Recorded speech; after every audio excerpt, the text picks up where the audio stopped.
You were just telling me that Washington State recriminalized, or was it Oregon, recriminalized drugs? Yeah, that's right.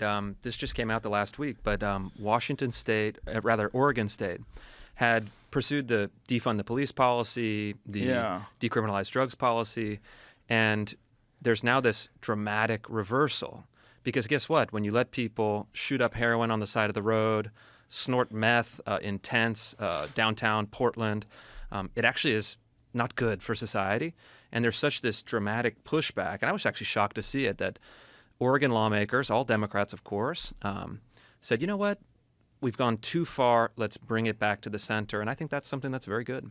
It's definitely very good. It is a little shocking that they figured it out. It just doesn't seem like when you go and drive through Oakland, for example, it doesn't seem like anybody's trying to put a cork on that. They're just like letting it be insanely chaotic. Like the areas where they have the shanty town set up and people have tents everywhere and these makeshift structures. How? Like, at what point in time do you stop letting these open-air drug dens exist where people are just cooking meth in front of everybody? That just seems so insane. So it's nice to see that Oregon's like, hey, let's hit the brakes. Yeah. Is it all drugs now? Did they just put everything in the same category? Which is also quite insane. Yeah, I mean, no, it's not all drugs, It just says it right here? Yeah. It says the measure makes the possession of small amount of drugs such as heroin or methamphetamine a misdemeanor, punishable by up to 6 months in jail. It enables police to confiscate the drugs and crack down on their use on sidewalks and in parks. But what are the other... See, the thing is, it basically, what Oregon did is decriminalize almost everything. The weird thing about drugs is you throw them all into one blanket. You know, you cover them all with one blanket, drugs. Because caffeine's a drug, alcohol's a drug. There's a lot of drugs that we're accustomed to using. And I'm not necessarily in favor of those being illegal. And when you add in heroin and methamphetamine to something that we're already accustomed to, like alcohol or caffeine, it's like, why are these the same things? Like, why don't you just individually say, fentanyl is unbelievably bad for you. Marijuana, not so much. Let's figure out which ones are okay and which ones are not, instead of just saying drugs. 100%. I mean, you just have to do a really simple calculation. You say, is this drug correlated with extreme social pathology? Does it obliterate the individual? Does it cause social problems, social chaos? And then you could categorize them very simply, yes and no. Okay, you have alcohol, caffeine, marijuana. You can have a functioning society where those are used. Yeah. But you can't have a functioning society where people are foiling fentanyl. And especially if you look at the cities, it's wrecked these cities. The big problem, though, is that the political left in the United States has lost a willingness and the capacity to say no.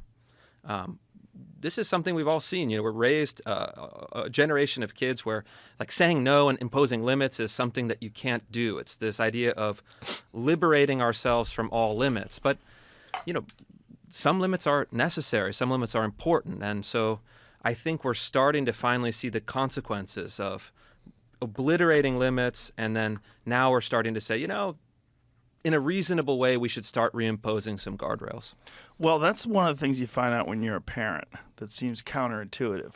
But one of the things you find out is that children are happier when you impose limitations on them, which sounds so crazy. But they are happier and they have less anxiety, apparently. Obviously, I'm not a doctor. Because by having structure to life, it doesn't seem like everything is if they're in charge, oh my God, I'm fucking 12 and I'm in charge. I have no idea what's going on and I could stay out late all night. The world's chaos, which it kind of is in some ways. But by imposing structure on them, it gives them comfort. And I find that's the case with human beings. I find that the people that I know, even artists, even comedians and wild folks, the people that have structure in their life, have families and children and have workout routines or things that they enjoy doing on a regular basis that they're very dedicated to, those are the happiest people. They're the healthiest people. They're the people that seem to feel like there's a purpose to life. The purpose is your loved ones, your family, your community, the people you hang out with, the stuff you like to do, whatever it is, pickleball, whatever it is. That gives people like happiness and structure. And this idea that having no limitations and complete freedom, and you want to be just able to like fly away on a whim, like that doesn't promote happiness. Like, what are you trying to get out of this life? Don't you want it to be as enjoyable as possible? We've all had bad times. They suck. We try to avoid those. We try to have the good times, but that can be applied to a society as well. The way you raise children can be applied to a society. Like, you need structure. You need rules. You need love and compassion. You need examples of good behavior. You need all of those things. And when you let people fucking cook meth in the middle of the street, that all goes out the window.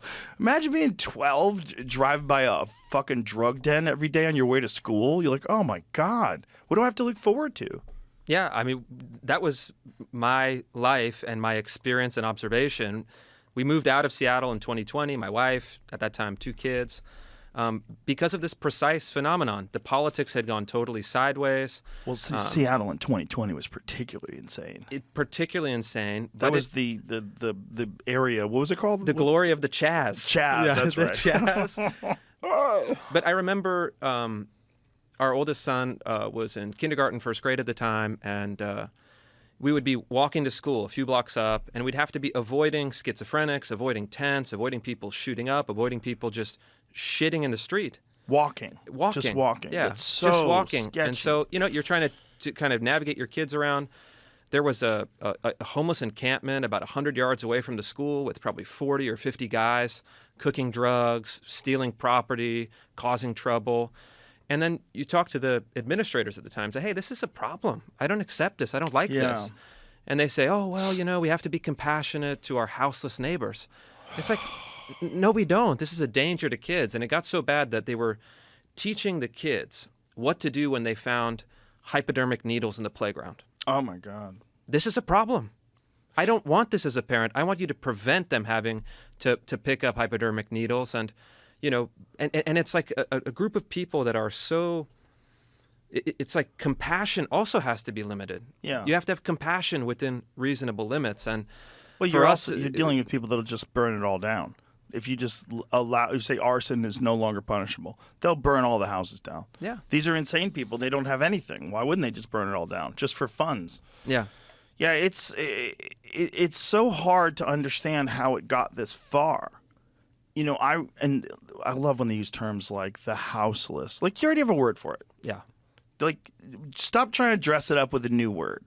You already have a word for it. The word, like, this one's been driving me fucking crazy lately. Minor attracted persons. Yes.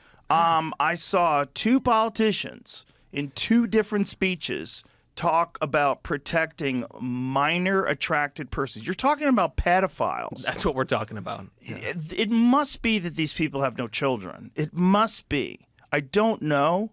If they do, they're monsters.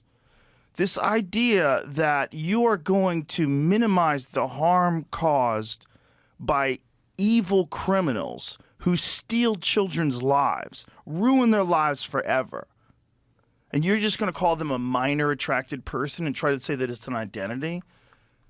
To what? For what reason? To what end? Like, why would you want to do that? I mean, the end is, it's not polite to say, but it's quite clear. You look at even something that has been propagandized at length, drag queen story hour. You say, wait a minute, let's just break it down to the basic facts. These are adult men dressing up in women's clothing, dancing and performing for other people's children. That's like, should be a red flag for people, but they've couched it in this language, like you're talking about, euphemisms, very, very soft-sounding words, tolerance, inclusion. But you're concealing from people the fact that it's like, actually, no, this is kind of uncomfortable. And like, I wouldn't want to do that. Well, not only Yeah. that. Do you want to talk about sex with other people's young children? No. No. Not it's in like, a million years. That's You like should the thing you'd never want to be- avoid, like most in life. There's you no know? reason to talk Yeah. to them about that. There's Exactly. no reason. They're not Exactly. interested in it. They're little kids. They're And not also- interested. It's the adults that are interested. Yes. So the question is, why? Why are adults so interested in this? What is the ideological goal, the personal goal? It's and I influence. find it. They're influencing children because, like all groups, as much as people hate to hear this, everyone wants you to join their group. It is a natural human instinct. The idea that that would not apply to gender identity, that that would not apply to sexual orientation, is crazy. It applies to phones. It applies to, like, people have Android phones. They're like, dude, just switch over. Look, you can use the S Pen. Dude, you can switch over. Look at my AI features. Dude, you don't need iMessage. You know, it's with everything. And if you don't think that happens with sexuality or with gender, you're out of your mind. It's a natural human characteristic. Why would it be absent there when it's present in literally everything? People use Windows computers, shit on people who use Apple computers. Yeah. You should just try Windows, man. There's so much more variety. They want you to join. Yeah. They want you to be a part of their church. They want you to move into their neighborhood. I'm guilty of it too. I got a bunch of people to move to Austin. For sure. It's like, it's a thing Yeah. that people do. Yeah. It's a thing that people do, especially if they found something that's awesome. But this idea that a guy with fucking heavy makeup on, dressed like a tart, like if that was a woman, I'd be like, what's wrong with that lady? Yeah. She's not dressing like a teacher. Yeah. This is crazy. What is she doing? Why is she dressed like that? Is that a costume? Is she in a play? Yeah. She's not in a play. Okay, cut. Yeah. Let's pump Let's the brakes get, on that this one. fucking lady's Yeah. got to be insane. Does Yeah. she have any kids? Well, actually, she doesn't even have a vagina. You know, she's got a penis. Like, Yeah. what? Hold the fuck on.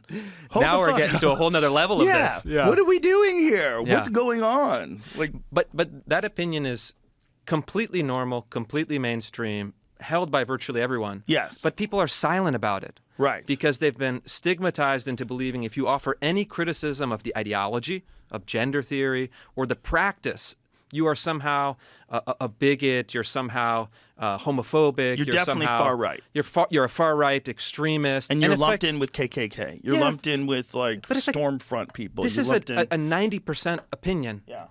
And so, you know, what I think is so important is to stop playing the game and Yeah. to say, you know what, I'm going to tell the truth and I'm going to take the slings and arrows because I know that the public opinion is on my side and people fear speaking out, but they need representation.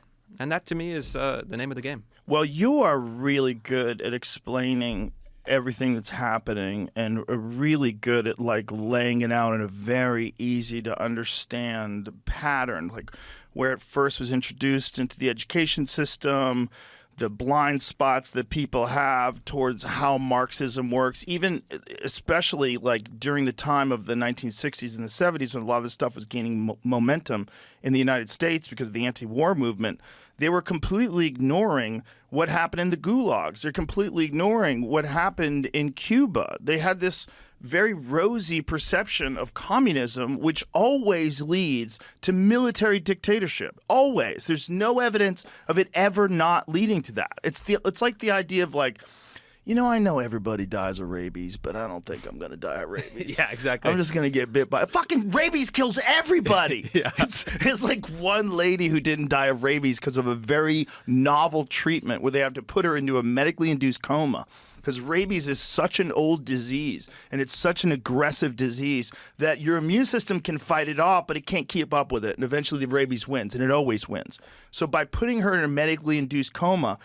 I don't know what about the biological process of it, but it somehow or another shorted out her body to the point where it had the resources to effectively battle the rabies because she was just completely immobile Wow. and in a medically induced coma. So she actually was one of the very few people ever in history to survive rabies. Oh, well, the So, but this analogy is apply perfect. this The to analogy is Marxism. perfect. I mean, Like, we can do Marxism, it. Marxism will put your whole society at best in a medically induced coma. And at worst, you get starvation, Right. gulags, mass suppression, and so. Well, it kills the society is what the point is. The point is the best case scenario is that you somehow, through a medically induced coma, fucking survive it. Yeah. There's no improvement. No. You're probably wrecked for the rest of your life. I mean, it's probably such a horrific disease that everything's compromised after that.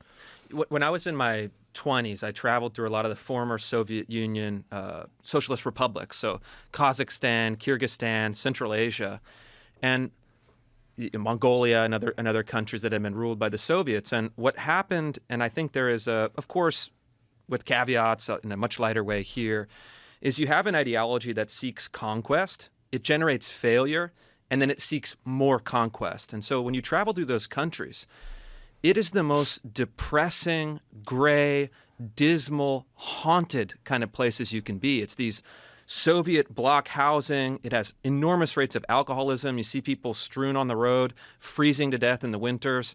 There's no economic productivity. There's no culture. The Soviets had evaporated their religions and all of their old customs. And so you have human beings that have been totally extracted from any of their cultural traditions. They've been totally annihilated as far as their economic possibilities, but you still have 3, 4, 5 million people, and it's what happens when your society is devoured by ideology. And so the ideology that we're seeing in American institutions is, of course, different.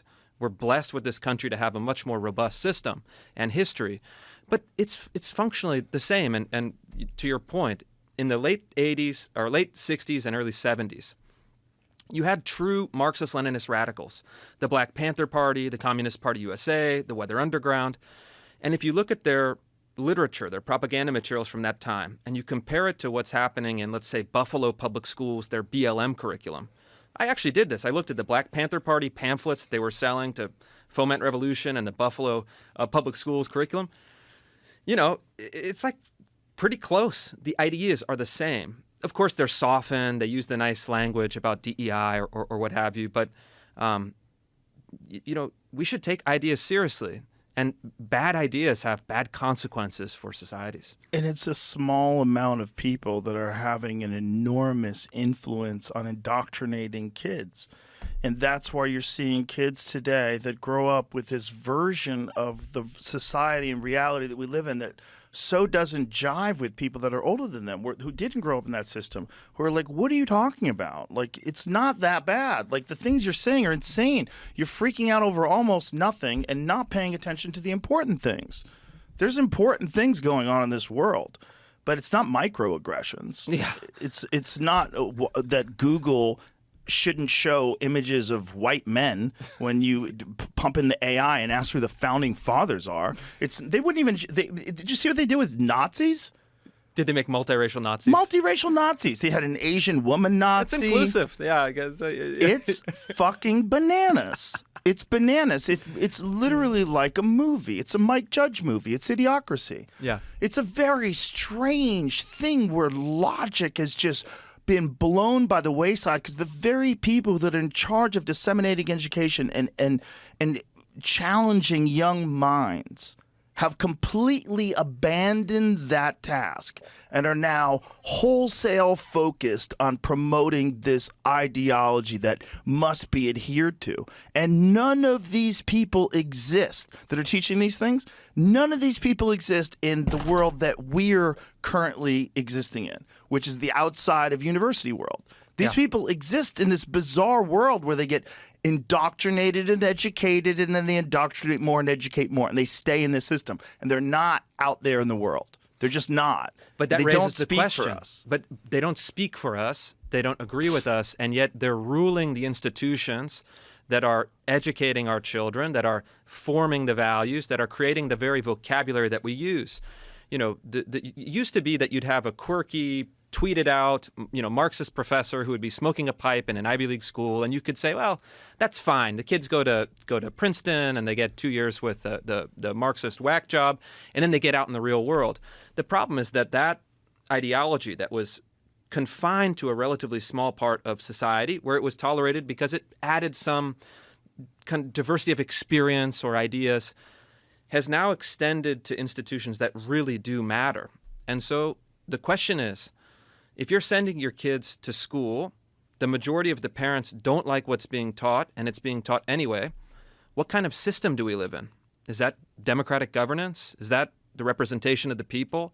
If we're paying for it, we're sending our kids through it, but we don't have a stake in and the control of the values that are being formed in those institutions.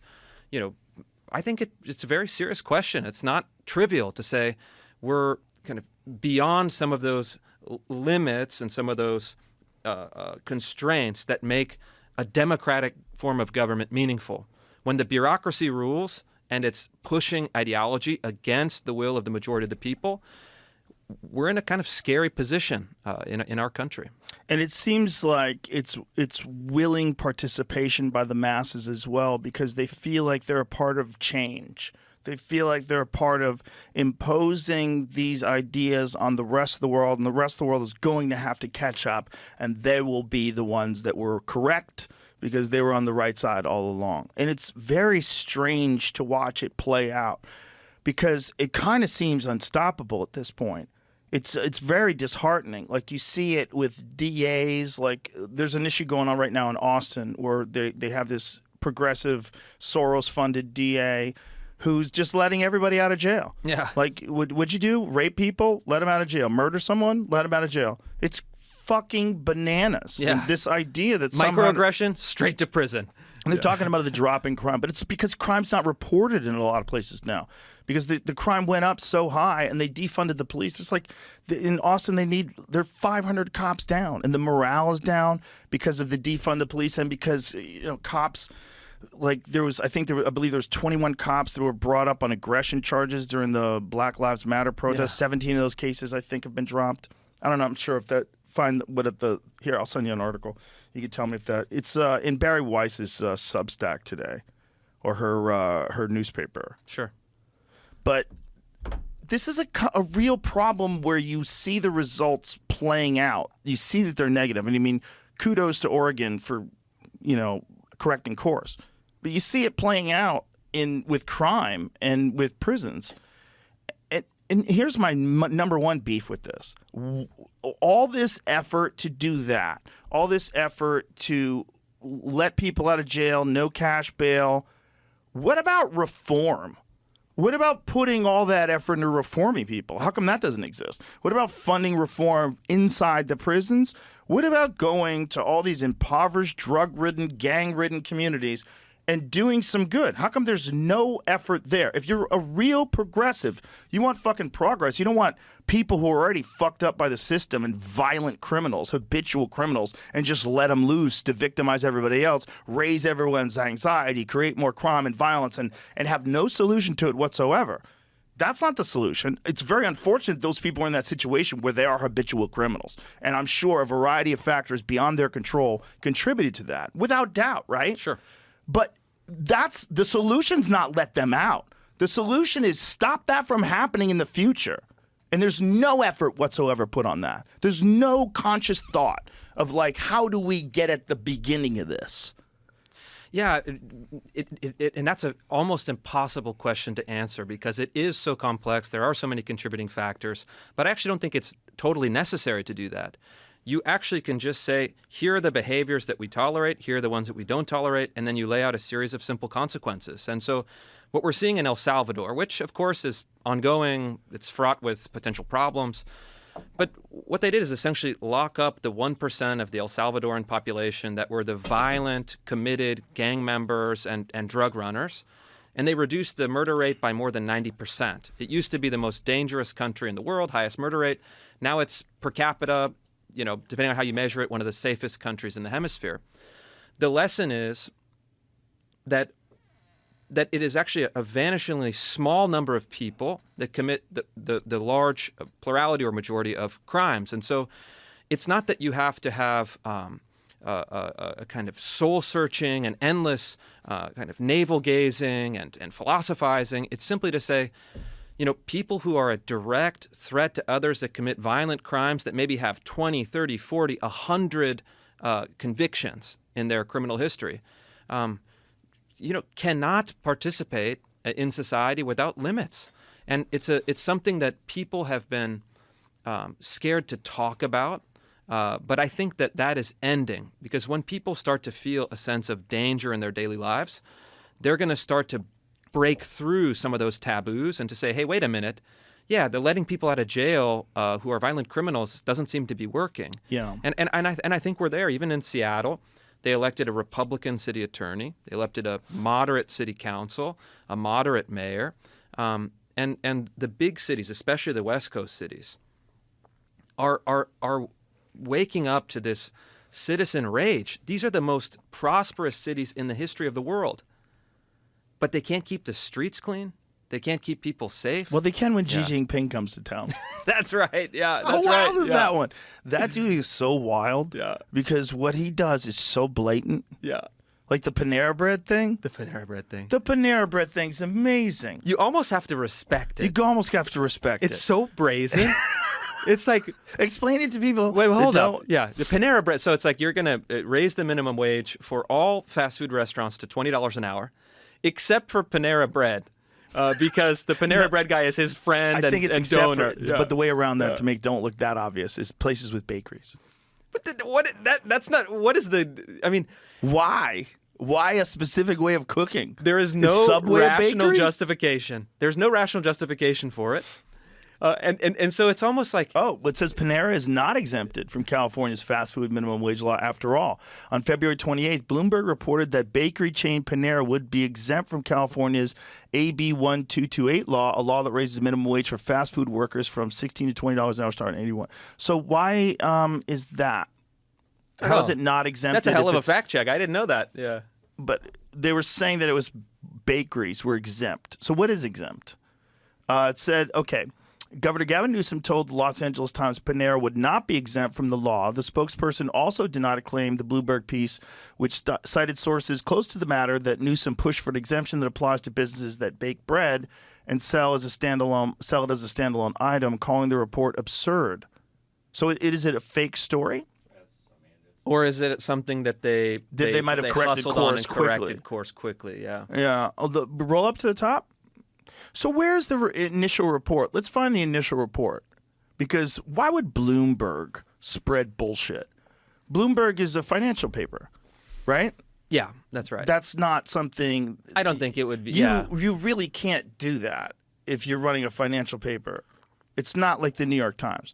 The New York Times can say Israel bombed the hospital and 500 people are killed and put it on the front page, even if it's not true.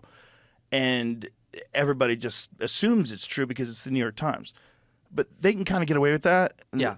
And then they still exist. But if Bloomberg started doing shit like that, if Bloomberg started lying about businesses and what businesses would do or tax laws, that seems insane. How Panera Bread ducked California's new $20 minimum wage. This is Bloomberg. Governor pushed for a carve-out that's perplexed industry observers and benefited a donor. So how do we know that this is true? Oh, Do we have to subscribe? the dreaded paywall. One second. Okay, no worries. We'll subscribe. We owe you Bloomberg. But it's there must be something to it. And it's so hard with that guy because when you just look at the way he praised Biden, I would never run against him. A man of character. You know, like I'm old school. It's God. It's like he's playing someone in a movie that's Yeah. a crazy person. It's like that's how like a really good actor Yeah. would play a complete crazy person who's insincere enough that smart people recognize it. Yeah. But that like really dull-minded blue no matter who people are like, he's a winner. That guy, he's got my vote. I'll tell you what, he can win. He can win this for us. But the problem is that that's not wrong. I mean, Yeah. Gavin Newsom is a fearsome political talent, and his willingness to do or say anything and do it with a straight face, with that sincere voice and that cool, Yeah. swoopy hair. I mean, I love that he keeps getting busted too. Yeah. I love that he got busted during the pandemic, eating inside with no mask on. He's just fucking. the shamelessness on that guy is like it's like a laboratory specimen. Yeah. I mean, it's actually is an interesting guy and fascinating person in that way.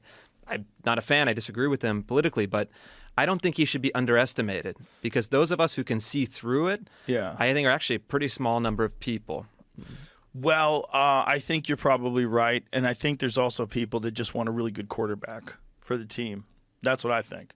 I think they barely care who the president is, and I think that's obvious with Obama. Excuse me, with Biden.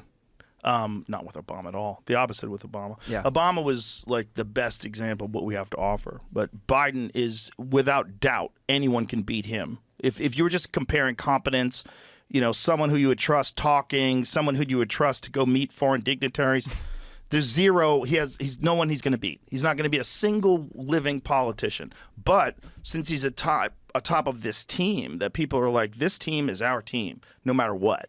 Like, we're all in. I'm a fucking 49ers fan for life. Yeah. That's what these people are doing. Yeah. And they literally don't care. They'll gaslight you into a coma. Did you see that piece that someone wrote the other day? How his age is his superpower? Did you see that shit? I didn't see that. Panera exempted from California's minimum wage hike thanks to Newsom link. Okay, and this is Snopes. What does Snopes say? Here's them explaining what the article was, and then I'll skip to the paragraph where it talks about. Do they debunk it? Yeah, I didn't get through all the article. It is explaining what.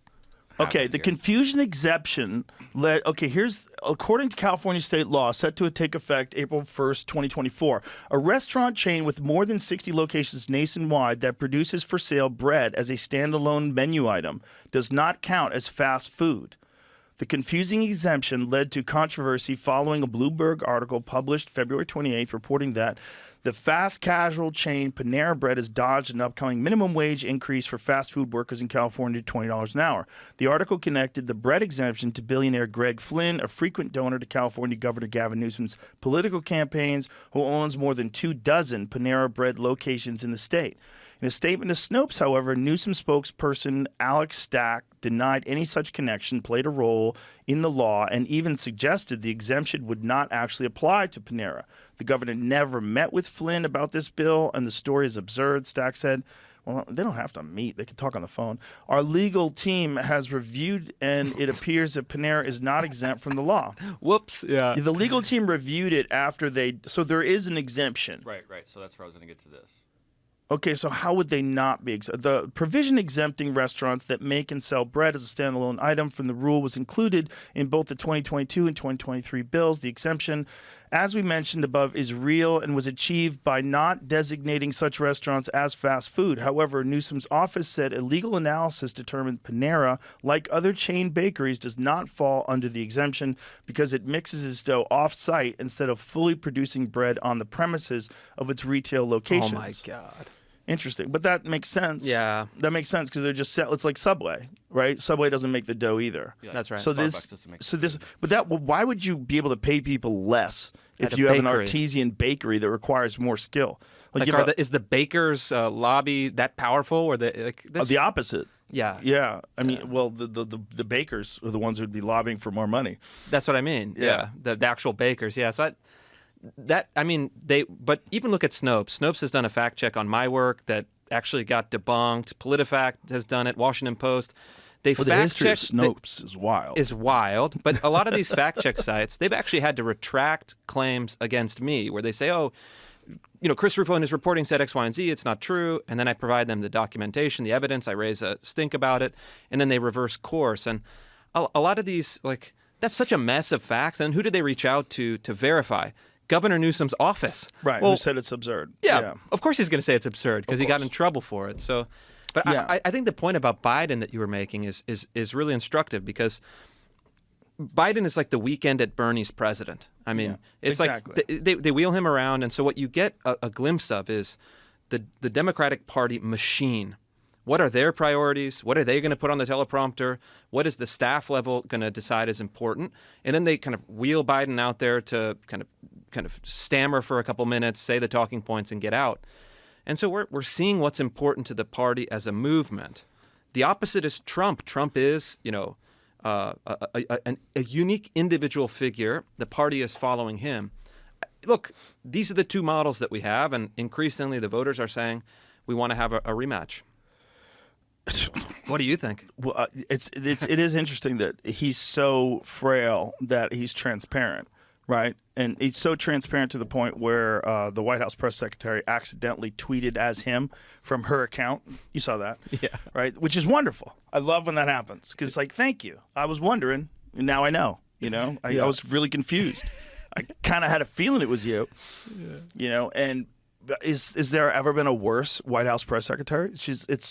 How did she get that job? She's so bad at convincing people. There's a bunch of like hardcore, ideologically driven, left-wing pundits that are on YouTube that could do a way better job. And they would be fucking psycho about it. Yeah. They would be psycho about it, and the left would be like, yeah. Like, she's not the one. Yeah. Like, she's fucking terrible at it. She gets called out for stuff all the time. She gets set up for stuff all the time. Like, Peter Ducey's always setting her up.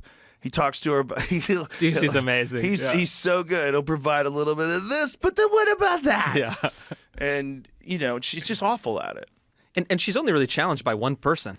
Right. In the briefing room, and still manages to bungle it on the daily. Well, it's just there's so much madness that she has to, like, cover up. It's what, and look, this is, again, a kind of brass tacks way of talking about it, but it's what happens when you put identity over competence. Yeah. Everyone knows, like, explicitly, and then when you hire someone, it's a big celebration of all the different intersectional identities the candidate has.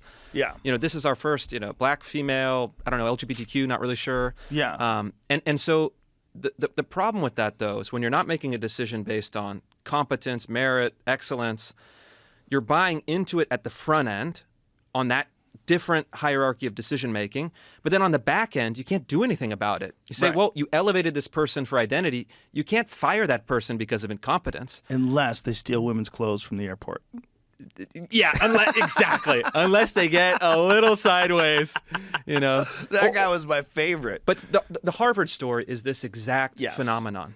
And, you know, after the 10/7 attack, Harvard kind of reveals the ideology in the institution, and then another reporter and I obtained the plagiarism documents. We were the ones who broke the plagiarism. Just for people that aren't aware, so this can be standalone, what Christopher's referring to is that Harvard,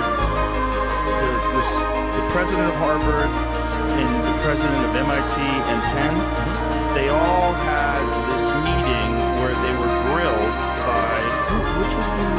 Stefanik. Yes. Who grilled them about using anti-Jewish hate, and is that hate speech to say death to the Jews? And their answer was essentially, if it's actionable, then it's hate. It was the most bonkers, bizarre mental gymnastics, and also with that one woman from Penn, done in the most condescending way. It's like she is so accustomed to being the boss, so accustomed to people like accepting her word and not dealing with the outside world, that she doesn't realize how fucking insane what she's saying is.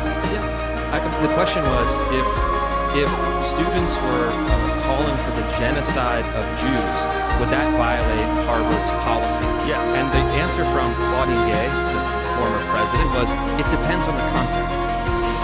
It's like, I mean, you know, and so that is a moment where things that had been obscure, especially for people on the center left, suddenly became clear. Yes. And so this caused all sorts of chaos, predictably. You have donors dropping out, you have alumni furious, and then a little birdie sent another reporter and me a document showing that actually Claudine Gay, a great scholar of Harvard, had plagiarized dozens of passages in her PhD thesis. And so in this context of this big fight, you get a document like this and you say, this actually reveals the heart of this conflict.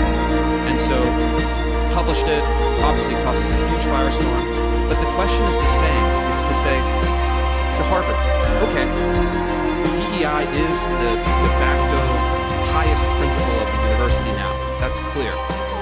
But your motto for the last, 300-400 years has been veritas, truth. And we put them in a dilemma where they had to choose one.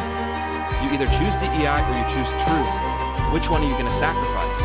And I think as a country, the reason that story drove so much attention is because that's where we are politically, that's where we are in policy, that's where companies find themselves. Where are we going? What are our values? And we have this competing set of values. And for me, as someone who, look, I'm unabashed. I'm a political person. I try to drive political change. I think framing the question clearly so that people really understand what's at stake is just the beginning part of the process of getting sanity back. Yeah, and I think people are waking up. Jamie, why don't you shut your mic off, because Carl is snoring up a storm over there. Carl. While you were talking, I was here. Yeah. Jeez, Carl, it's that boring? Yeah. Carl gets bored quick. He's only 4 months old. But the curious thing to me was that most people, until they saw those videos, weren't aware of how far it had gone, and then they're like, okay, now I kind of get it. And there's been a very, very big reaction since then of people realizing how insane everything has gotten. I think that this is something that came up, like when Jordan Peterson first started doing my show, which was, I think, when was Jordan's first appearance? Was it 2015, 2016, somewhere around then? When I had seen his story and seen these videos of him being interviewed, explaining to people, no, you don't understand. If you impose this legislation that makes it a hate crime to not use someone's preferred gender pronouns, this is not going to stop there. It's going to keep going and going and going and going, and you can't let it happen. And he's right. And he's back 100% then, right. But back then, the pushback was so fascinating because people were like, why are you having this guy on your show to talk about this thing that's happening only in these obscure universities? It's never going to go anywhere. But now you look at it 8 years later, and it's fucking everywhere. It's everywhere. Dude, so one of the things that I do, I'm a trustee at a public university in Florida, New College of Florida. Governor DeSantis appointed me and a number of other reformers to take over this university, replace all of the leadership, and then turn it into a classical liberal arts university. It's in Sarasota. It's a beautiful campus. The tuition is less than $7,000. And we want to turn it into a place where conservative families can send their kids and feel like they're getting a good education. But when we did this, what we did is we came in, we replaced the leadership, we abolished the DEI department, we terminated the gender studies program, and then we said, we're not going to comply with these ridiculous pronoun rules. And so the old DEI director and then her allies at the ACLU and elsewhere actually filed a federal civil rights complaint against me. So I'm currently under investigation by federal civil rights bureaucrats for refusing to call this woman by ze/zer pronouns. Ze/zer. Not, okay, trans, okay, man, woman, okay, whatever. Ze/zer. And it's like, But either way, federal indictment, imagine. For even just refusing to call this person he, her. People have always been rude. Are we going to, legislate against rudeness? Are we going to say that, if someone decides to call me Mrs. Rogan, can I get them arrested and locked in a cage because they're being rude to me because they're calling me a girl? If you are a member of a protected class, yes, that's where it's going. That's where they'd like it to go. And look, I have to spin up lawyers. Thankfully, the university is handling it. But, this is not trivial. And what Peterson, Jordan Peterson, great, what he brought up illustrates this point. If they can get you to lie about something trivial, they can get you to lie about anything. Mm-hmm.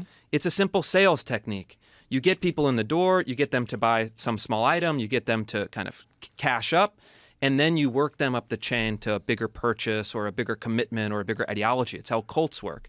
Yeah.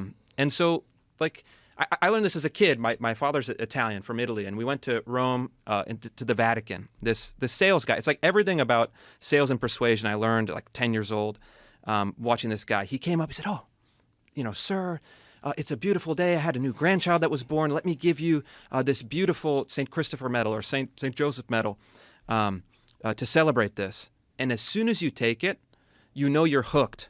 Because he's going to sell you the commemorative Vatican coins for $100 or whatever. And so this is the ante. Once you put in the ante, you're playing the hand. And so this stuff is it's rage bait for the right. It drives headlines, it drives outrage, it drives, some kind of momentum. Ratings. But what it's not driving, unfortunately, is a substantive pushback. Legal, administrative, policy, and as far as kind of deeper cultural changes. But I'm very concerned because these are just these gambits where they make. And once they stick, then you're in. It's very hard to roll back. Look at the military. You have all of these men masquerading as women that are now suddenly elevated in the military hierarchy. This is not trivial. We're the most powerful military in the world. We maintain, kind of international peace. Yeah. And it's like now the highest concern is trans? No. I don't think that this is how we should be making decisions. And I don't think that we should be submitting to the original lie. You should never submit to the original lie, because if you do, you can never successfully push back again. It's certainly odd that they're pushing that. This is where I get so confused. Because if I really want to go full tinfoil hat conspiracy, I would say, well, if I was a foreign country, I would be promoting this as much as possible in any way I could. I would be funding organizations to do things that would destroy cities. I would be funding universities to continue insane policies. I'd be teaching them the kind of things that they taught people. Where that woman, do you remember, you saw that woman who talked to Josh Hawley, and he was asking, I think it was like, can men get their periods? And she is actually laughing. I just want to point out what you're saying is transphobic and opens up trans people to violence. Like what? I think she was a Stanford law professor. She was somewhere. Yeah. Might have been Berkeley. Yeah. But it was whatever it was. It was like, what did you just say? What did you just say? And why did you say it that way? You think you're so accustomed to being in your bubble that you don't recognize how gross it is when you giggle before you say something. Yeah. I just want to point out what you're saying is transphobic and opens up trans people to violence. Like some men can have periods. But this is the dominant culture in HR departments, K through 12 schools, universities, government bureaucracies. Yeah. That is the social game that has been established. And so, when we took over New College of Florida, it was the most left-leaning university. It's basically it was the evergreen state of Florida. It was the student population was more than 50% trans, queer, and non-binary. More than 50%. More than 50%. What is the odds of that in terms of like the normal account when they do? If they get a random group of 100 human beings, in there's the a bit of a country. Disparity there, especially because like non-binary is fake. It's not a thing. Right. It just doesn't exist. You can be non-binary. Yeah, I mean, maybe I am. You can be. You can just say it. You just say it. I knew a dude who used to say it. He used to date only girls. That was his strategy. Yeah, it's like a con. It's Yeah. a con. You're part of the Male feminists, You're basically. LGBT. Yeah, exactly. It's a little cuttlefish. Yeah. Yeah. It is like it's a strategy. 100%. And it works maybe at the initial, but there are negative consequences. Yeah, there's flaws. Yeah. There's flaws, and then once women figure out what you're doing, they don't respect you anymore. But what happens? So we go to the university, and we're the new bosses. The governor gives us a mandate to do significant changes and reforms. And I remember I took some of my guys. We kind of landed on campus the first time. Student protests, death threats. SWAT team mobilized to protect us. And I remember meeting with the old administrators. And walking in and these are people that are just wagging their finger in my face rather. Fingers in my face. They're saying, "Oh, you can't do this. You're opening up the community to violence. You're this, blah, blah. You can't host a talk on campus because all the same stuff you're talking about." And then I think, like, all of you are about to get fired. Do you not understand the situation that you're in? Your finger wagging is not going to work anymore. The governor is tough as nails. He told us before we took over, if you're not driving massive negative headlines, if you're not getting flack, you're not doing your job. I'll back you up 100%. Go in and make the change. But what I realize in that moment is that the people who have created little nests of power with this ideology have never been challenged. No one in a meeting says, "Actually, this is a stupid idea. Right. We should get back to business." And so for me, it was this remarkable realization that we've created this social and psychological pattern within our institutions where they're like fragile, brittle, unhinged, because the most passive-aggressive, the most ideological, the most kind of nagging person ends up winning. And if we're going to have better institutions. We have to have people, men and women, that go in and just say, no more bullshit, no more games, no more ideology. We have a serious job to do. We're going to get it done. And if you don't join the mission, you're out. Pink slip, And so that's kind of what we did. You saw the same thing at Twitter when Elon took over Twitter. These are the hard decisions that we haven't made in a long time that I think are desperately needed. I think so too, and I think that what they're doing by allowing this culture where every anxiety gets justified and amplified, you're just creating more anxious people. You're creating more fucked up kids. You're turning the whole world into this unfixable, systemically racist, chaotic scene that you have to go out and amend. And you have to amend it through DEI, and you have to amend it through equality of outcome, and you have to amend it through tax the rich, and like the whole thing behind it is just so unhinged. And how many of those people, if they had gone to a place where they were met with intellectual challenges by motivated professors who are not ideologically driven, who could have taught them important things about life that they would remember and apply to the world as they go out and try to make their way. We're not preparing people for that because the people that are preparing the people have never done that. And it's a giant part of the problem. It's like someone teaching you how to do a thing that they don't do. Yeah. Unless they're teaching, that's what I say about drag queens. Unless they're teaching you how to be a drag queen, I'm not interested. No, but that's what they're doing. Yeah. I mean, they're doing that, sort of. For sure, it's a modeling thing. The drag queen comes in with a position of status, prestige, admiration. Right. It's presented as this amazing, life path. And even the drag queen theorists, if you read their academic papers, which is not everyone's cup of tea, but I've made the sacrifice, they say very clearly, they say we are training kids to move into the queer ideology, the ideology of queer theory, the academic discipline, but also for kind of other ways of knowing, creating one of the phrases they use is a site of queer pleasure. And it's like they're not hiding the ideology that's driving this. If you dig far enough, and they say we need to abolish the heteronormative traditional family because that's oppressive. Having a mother and a father in a kind of nuclear household environment is a form of racism, transphobia, whatever, all of the different kind of social ills you could imagine. And so we have people that have no sense of responsibility. We've inherited some good and some bad. You're born into the world in a tragic state of being. Your society and your tradition and your history is some mixture of good and bad. I think on the whole, our history, our tradition, is on net very positive, very good. Still problems to solve. That's a kind of universal human nature.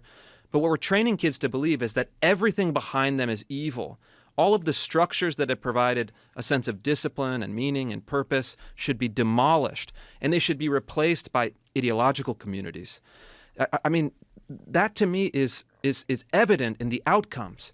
We're creating a generation of anxious, depressed, suicidal, confused kids that have been deprived of all these structures that could actually help them along. I've seen that across the board in my reporting, in my work as a documentary filmmaker, in my own personal life. And so we have to start first by, assessing your own situation. What do I do with my kids? Right. And a lot of people are asking that question right now. I don't know about you, but when I grew up, if you were a upper middle class, professional class household, your parents, bought a house in a nice neighborhood, enrolled you in public K kindergarten, and you kind of went up. It was set it and forget it. Mm-hmm. That's over. Parents are finally starting to say, hey, wait a minute. I actually have to look into this. I want to be careful and considerate about, where I'm sending my kids and what kind of life I'm raising them to live. Yes. And there's not a lot of good options. That's what gets confusing. And for a lot of my friends whose kids are about to go to high school and about to go to college, they're making these next steps towards adulthood. It's really scary to them because they're like, look, your kid can go down the wrong fucking road, man. They can go down the wrong road and not be able to self-correct, get caught up in momentum, and not realize that you're not contributing to any good.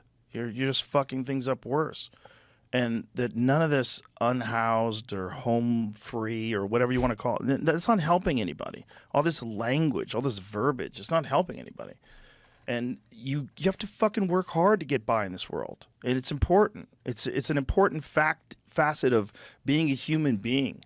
You have to learn what your capabilities are. You have to learn how to push yourself. You have to learn to do things that make you uncomfortable. You have to learn that. And the only way you fucking learn that is by going through it. If we protect kids every step of the way from any sort of difficult thing at all, lower math scores because too many people aren't graduating. So this must be racist. Let's lower the scores. Let's just pass people. Fuck it. We don't want to be bad people. Let's just pass people instead of teaching them. It's hard to learn shit. It's hard. It takes work. That's the whole reason why it's so impressive when someone is really well read. Like, wow, that guy put in the work. Yeah. It's really impressive when someone knows a lot of stuff. It's really impressive when someone's really good at something. Well, why is it impressive? Because we know it's fucking hard to do. It's that simple. If you want to develop human beings that have potential and can reach their full potential in this life and be a fulfilled human being, you got to teach them how to work hard. That's part of the process. It's unavoidable. And if you don't have that facet, if you don't have that as a core tenet of how you view the world, you're fucking up 100%. There's no way you're going to get everything out of life without hard work. It's just, you'll be anxious. You'll be depressed. You'll feel lost. You won't feel like you accomplished anything. You all feel like it's been handed to you. You'll be a trust fund baby. You'll be fucked. It's not good for you. You have to work hard.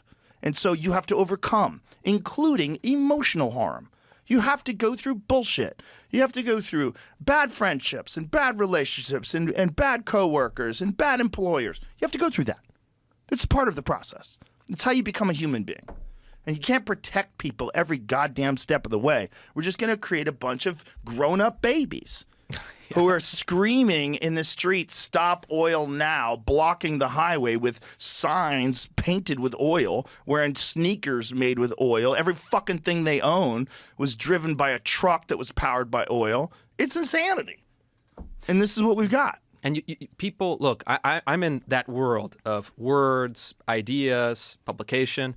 It's a pretty easy life in some ways, right? You're doing reading, you're doing writing, you're doing media.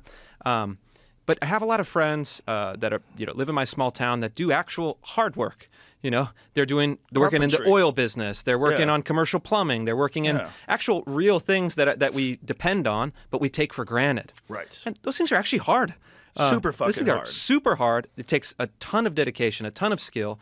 And it's the reason that those of us who are privileged enough, in the real sense of the word, can do what we do. We depend on this entire infrastructure of the actual physical world. And so I get endlessly frustrated with people who have these, ban oil. Ban oil? Our whole society collapses instantly. Yeah. Everything that you do vanishes in 10 seconds. And so it's like we've created people with not only no connection to the real world around them, but they have no connection to their own nature as human beings. I mean, these are people that don't know what it means to be human. They're just kind of symbols of ideology. They're like, you look at those videos and you're like, these are not people who are making even conscious decisions. These are kind of puppets as part of some agenda, as part of some mimetic ideology that is nihilistic at its heart. And that's where I think we're going. If you hate your traditions, you hate your history, you hate your economy, you hate your own skin color, you have no sense of values. And that's what we all want. We all operate on a sense of values, whether it's conscious or unconscious. And when you try to wipe away all existing values as somehow oppressive or racist or patriarchal, you're dooming people who need to grow up in a world where they know north from south. Yeah. They know up from down. Yeah. And so, with my own kids, that's what I'm trying to do is protect them to the extent that's necessary, create good influences, create some structure, and then prepare them to fight. Because life is a fight. Life is a struggle. They're going to confront very difficult things as they grow up. And, and then at some point, you hope that you've prepared them enough. Yeah. And when you're looking at the difference between the world of today and the world of just 20 years ago, the change is so quick. There's never been a moment in time where so much of society collapsed so quickly. Like, what year was it? Was it 2020 that we had the highest jump in murder ever? The same year we had the defund the police. That's scary. That's scary because that's the opposite of where we expect. If you look at like Pinker's work on violence over time, you see that societies are trending in a very positive direction. At least we were until 2020. And that this one change, that just because it was just 1 year, but that 1 year was just 3 years ago, kids. Okay?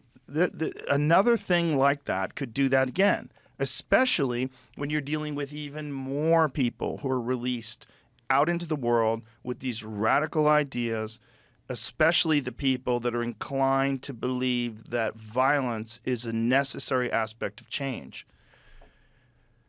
And these are ironically the same people that don't want anybody to be armed. It's all so wild. It's so wild because if you wanted to create a perfect recipe for a collapse of a society, you would have a president who's not there.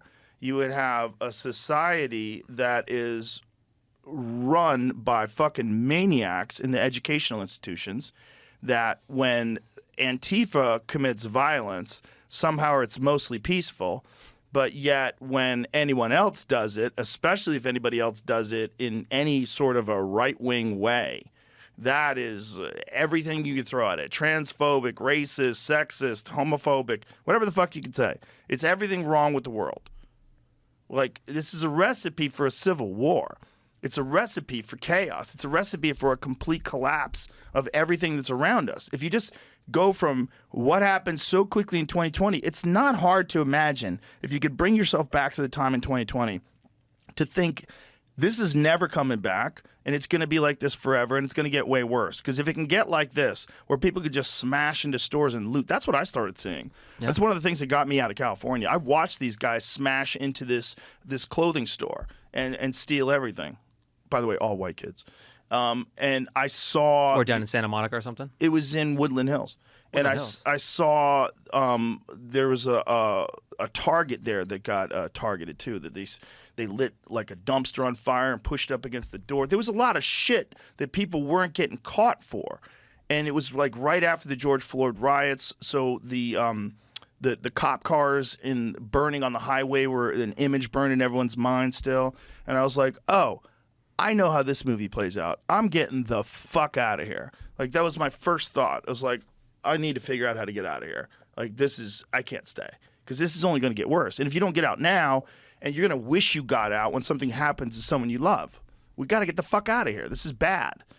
And it's not hard to imagine that our society, given the current situation and given the current influences, it's going in that direction. And if I was in another country, I'd be fucking pumped. I was looking at, what's that lady's name? Rachel, whatever it is, the admiral, first female admiral. Sir, or Madam Rachel Levine. Yeah, Madam. Yeah. Wonderful. Hilarious. And this other one, there was some recent trans-military person who was saying we should all put our pronouns in all of our emails, even if it's obvious. Like, shut the fuck up. Yeah. Shut the fuck up. How come something that used to be considered a mental illness just 10 years ago is now at a precedent? Now it's a valuable asset? Now it's an important part of our community?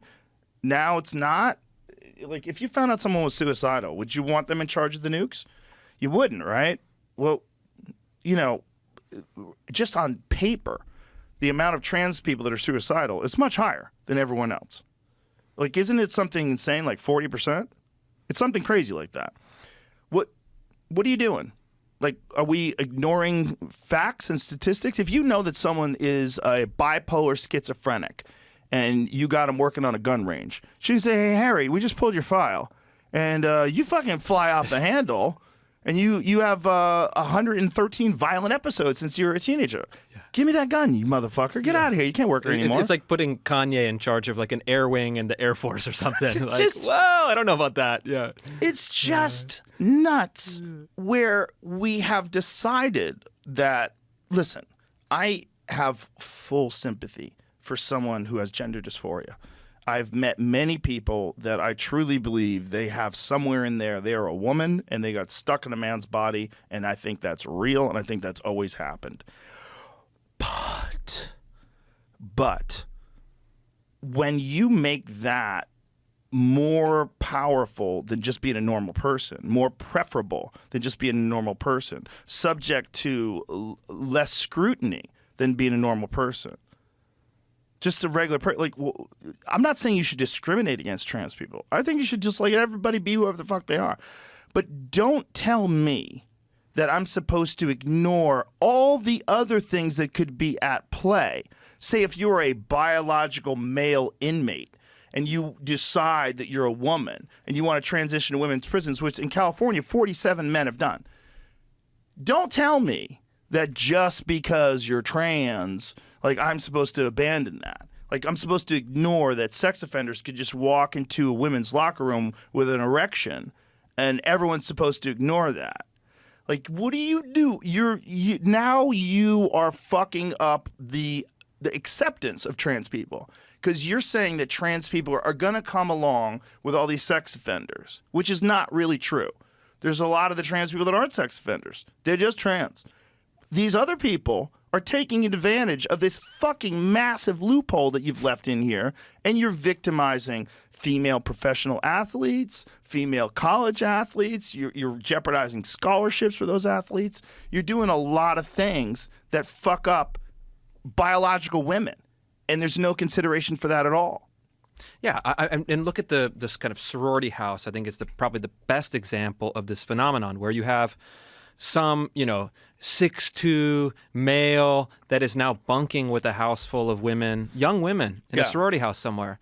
And look, obviously, this guy's a pervert. That full stop. That is a kind of patently obvious thing, right? Well, they're exploiting it. They're manipulating it. You should certainly consider the possibility that he's a pervert. I think it's at the minimum a big bright red flag that is waving in your face. But the question is an institutional question. Who are the fathers of these young girls, the deans of the universities, the university presidents? It's like, hey, wait a minute, like, accommodate this person, try to talk to this person, figure out what the deal is, assess whether it actually is kind of a real threat or not, figure out some alternate arrangement for this person.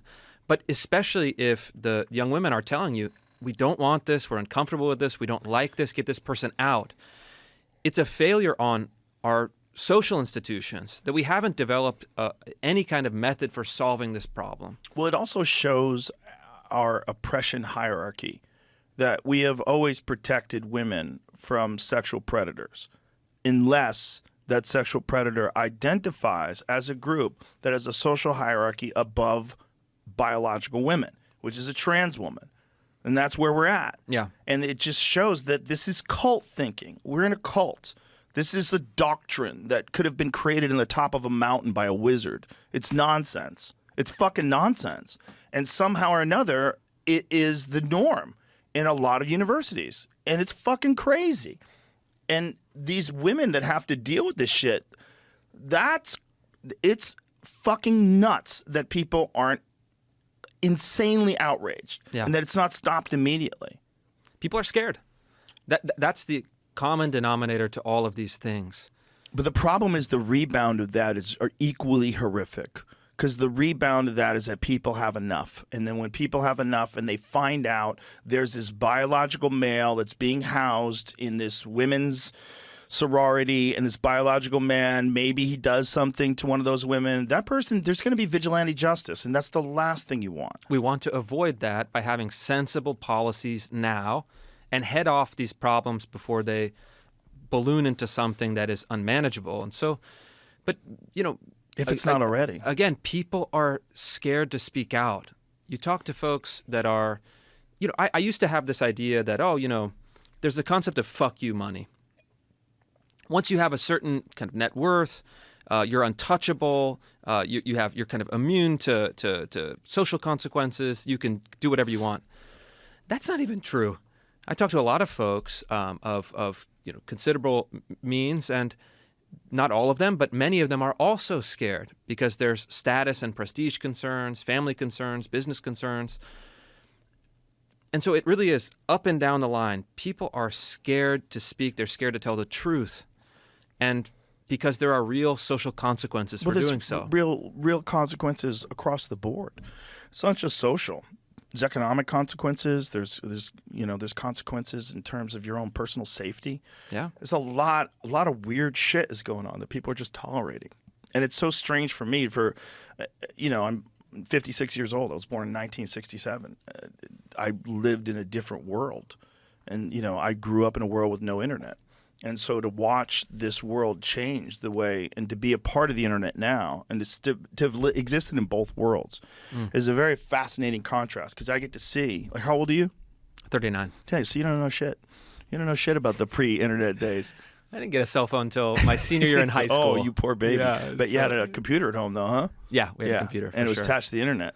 It was attached to like AOL. Yeah. Well, that's something. Yeah. The kids today, like the 20-year-olds, they don't know jack shit about no internet. It's crazy. They have full 5G everywhere they exist, and they're always on. They're always on. They're always on. They also know where everybody's location is because they use Snap Map. They're all Snap Mapping each other, so they know. Like, oh my God, she told me she was going to go to Becky's house. She's over at Debbie's house. It's like surveillance of your friends. Nuts, Could you imagine? It's also, it gets you very accustomed to the idea that you have no privacy, which is a reality that we will soon face. And the problem is also that the same people that are involved in pushing these psychotic policies, they're not just the educators. They're also these institutions that recognize the power dynamic and the amount of influence that you can have. If you can get people to adhere to these things, you can get them to do something really stupid, like submit to a social credit score system, which you would attach to a centralized digital currency. Now you've got communism, and it's like that. It's very quick.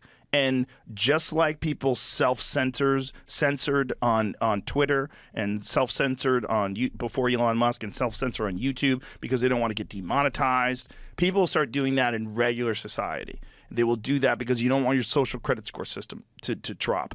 And it could be something as simple as not using Zer. Yeah. Not using Zer, and all of a sudden you get hit with a federal charge of not using Zer. And now you are being tried for discrimination. And if those fucking psychos are in charge, you might get convicted. And now all of a sudden you've got a real Soviet Union-style gulag situation in 2029, United States of America, with Admiral Levine as our first female president. Yeah. Yeah, that could be our first female president. But we're not far from there right now. No. I mean, the absurdity of the ACLU filing a complaint, and now the Department of Education Civil Rights Division following up for refusing to use Zer pronouns. I mean, it's like, it is what it is. This is something we're already here. And so the first step is to intimidate, right? It's an intimidation mechanism. You got to defend yourself. You got to get a lawyer. You have to spend time on it. Right. Maybe you'll get deposed or subpoenaed for your records and texts and documents. Right. And so a formal social credit system that's tied to like your digital identity would just take this to the nth power. And, you know, I spent a year living in Western China when I was a documentary filmmaker. And this is like where the Uyghurs are. The Uyghurs are the Muslim minority population of China's West, and they're, you know, ruled by the Han Chinese, who comprise the majority of the country.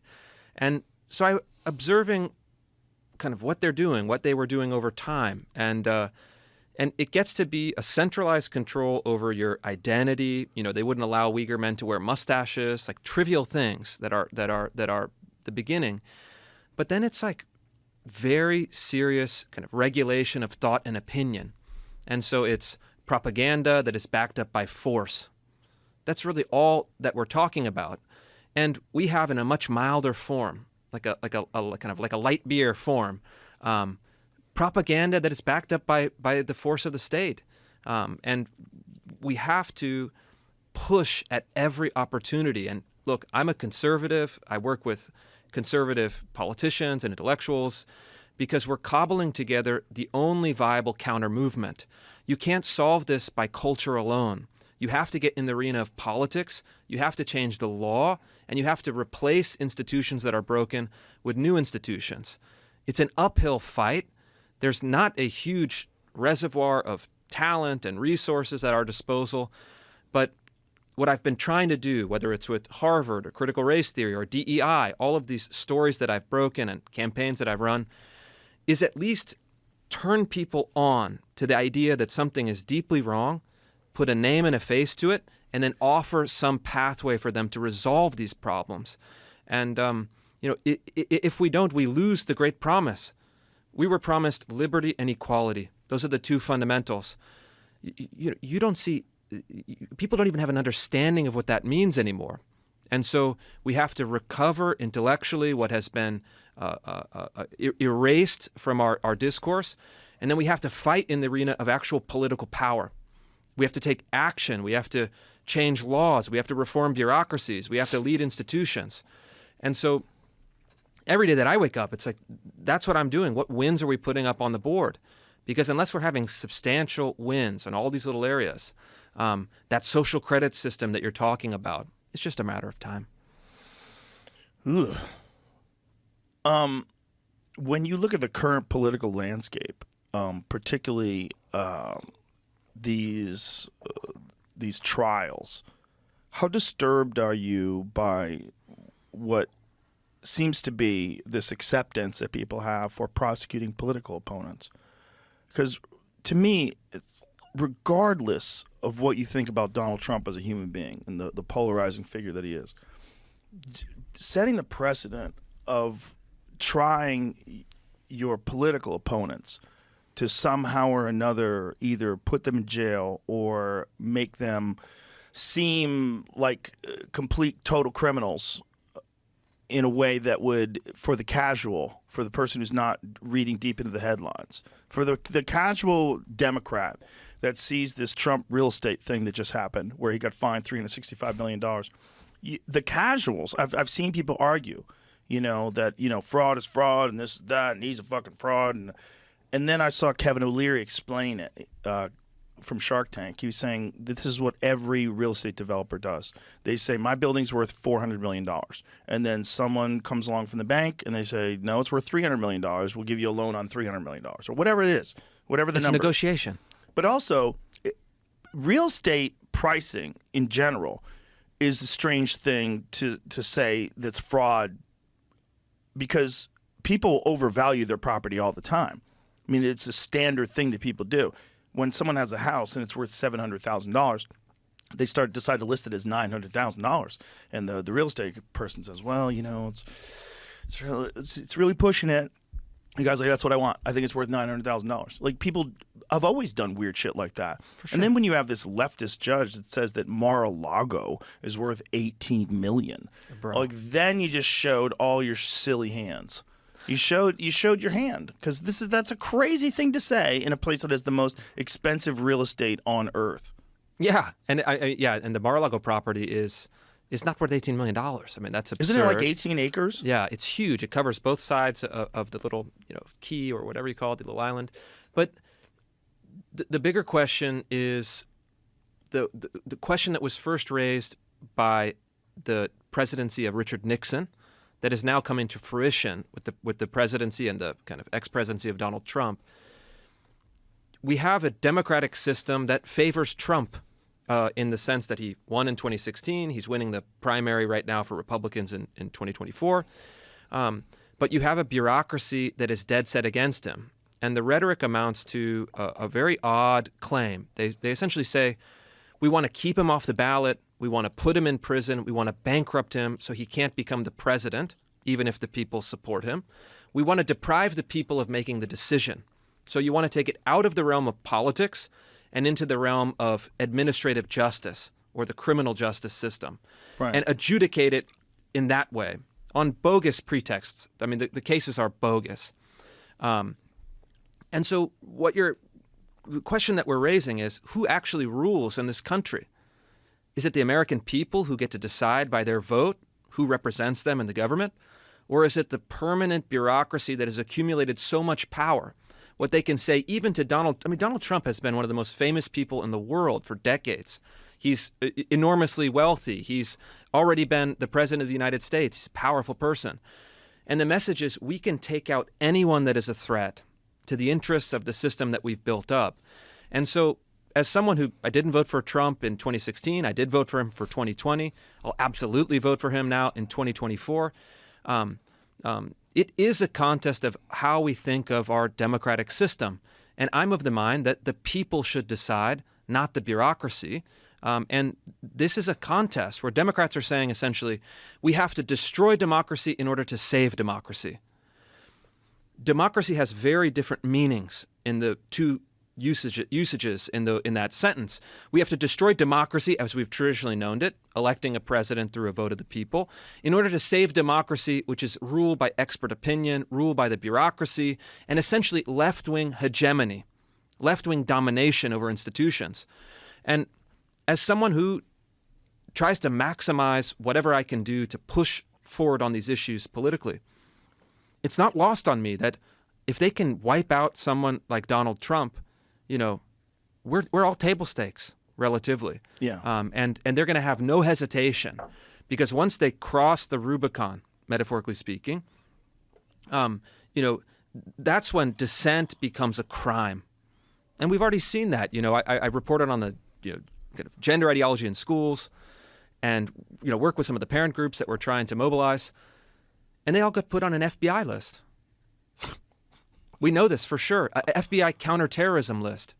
Jeez. That was specifically for parent school board protesters. So if you participate in the democratic process, we'll turn you into a criminal. I hate that with every fiber of my being.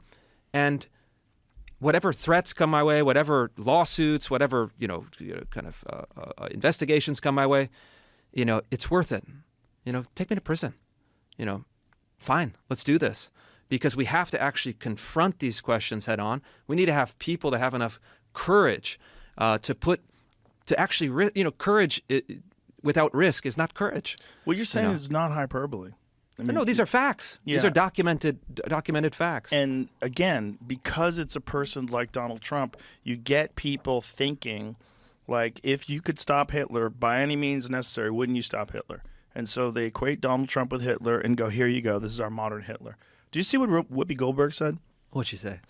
Whoopi Goldberg said that Biden could arrest all the Republicans and put them in jail. You just need to see how unhinged this kind of thinking is. Well, you know what Joe Biden could do? Joe Biden, you have to see it, because it's so on TV. crazy. She said this on television. Find that now, Jamie, because it's so... Let's look at a scenario where the Supreme Court says, yes, he has all those rights. He is immune from everything. Yeah. You know what Joe Biden could do since he is presently president? What? Whoa. He could throw every Republican in jail. Yeah. I mean, Claps. he could. I mean, no. This is not a good thing. Because he had totally, he could go. What this means is he could do anything. That's not what it means at all. Yeah, no. But the fact that she says that so confidently, like, if you're willing to let Donald Trump use presidential immunity, that means Joe Biden could just go crazy and arrest all the Republicans, because that's what that means. No, that's not what that means, even a little bit. Yeah. Like, no, you just not at added all. a whole bunch of stuff to what that means. I mean, in fairness, though, the View has to be, if you average out the View hosts, among the dumbest people on television. And so it's like they say the thing that people are thinking, but they say it very directly, so they expose whatever truth. But I don't think some of them are dumb. You don't think so? No, I don't think Sunny Hostin's You think it's dumb. deliberate? I think she's ideologically driven, and they have blinders on, for sure. I don't think Sunny's dumb. But Whoopi is certainly not the brightest person. And what she just said just doesn't make any sense. It's just like so silly to say. It's not a well thought out. It's like if you had an idea for a premise and it was totally baked and half baked, and you went on stage with it and just fucking, it's nothing. Just there. go for it. Yeah, there's nothing there. Sometimes comics do that. Yeah, and for then fun. the other question is then, is that representative of a big constituency? I think probably yes. Well, a lot of MSNBC people, viewers are probably also thinking, I don't we even gotta... think the MSNBC viewers. I think that's they're a too little bit far. more sophisticated than that. Yeah. This is like low information, blue no matter who, like older housewives who are mad at the world. That's the appeal that Whoopi Goldberg has. Does Whoopi have children? No idea. It's interesting too, like really politically motivated older women who don't have children. Yeah. They're very specific. Like you can kind of guess the way they think. I would like to see like what the stats are on older postmenopausal women with no children and how they lean politically. Yeah, college educated. Yeah. Oh, it is like. Yeah, no, it's I bet it's extreme. like Yeah. my fans being male. Yeah, it's like, yeah, exactly. It's like ocean blue. I mean, like the depths of that. Bananas. Yeah. And because the women that I know that are Republican, they're almost all moms.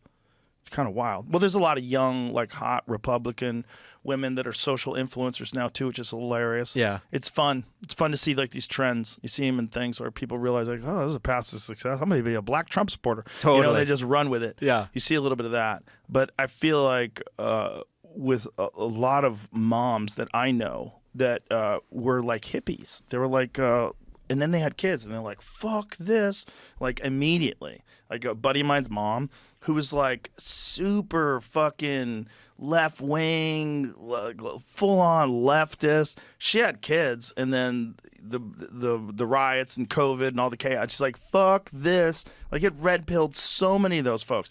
They're just not talking about it. They don't talk about it outwardly, because they're real uncomfortable with being ostracized and being yelled at, and especially with like groups of their old friends that are single, that still live in Los Angeles. Especially if you're certain ideological hubs, like fucking Silver Lake. There's like these spots where you can't escape. Dude, I lived in Topanga Canyon for a year. Oh boy, that's a good one. Like, yeah, that's a hub. I went to look at a house in Topanga Canyon, and the house had a tennis court. It was this beautiful house with a tennis court. I'm like, wow, that's really cool. So we're going through the house, and we're checking out, the kitchen and all this stuff. And then the neighbor just drops in, and she goes, if you buy this house, you're going to let us use the tennis court, right? I go, what? She goes, the community uses the tennis court. I go, the community uses the tennis court that's in my fucking backyard? If I buy this house, I have to agree that, like, maybe I can't play tennis because you're playing tennis?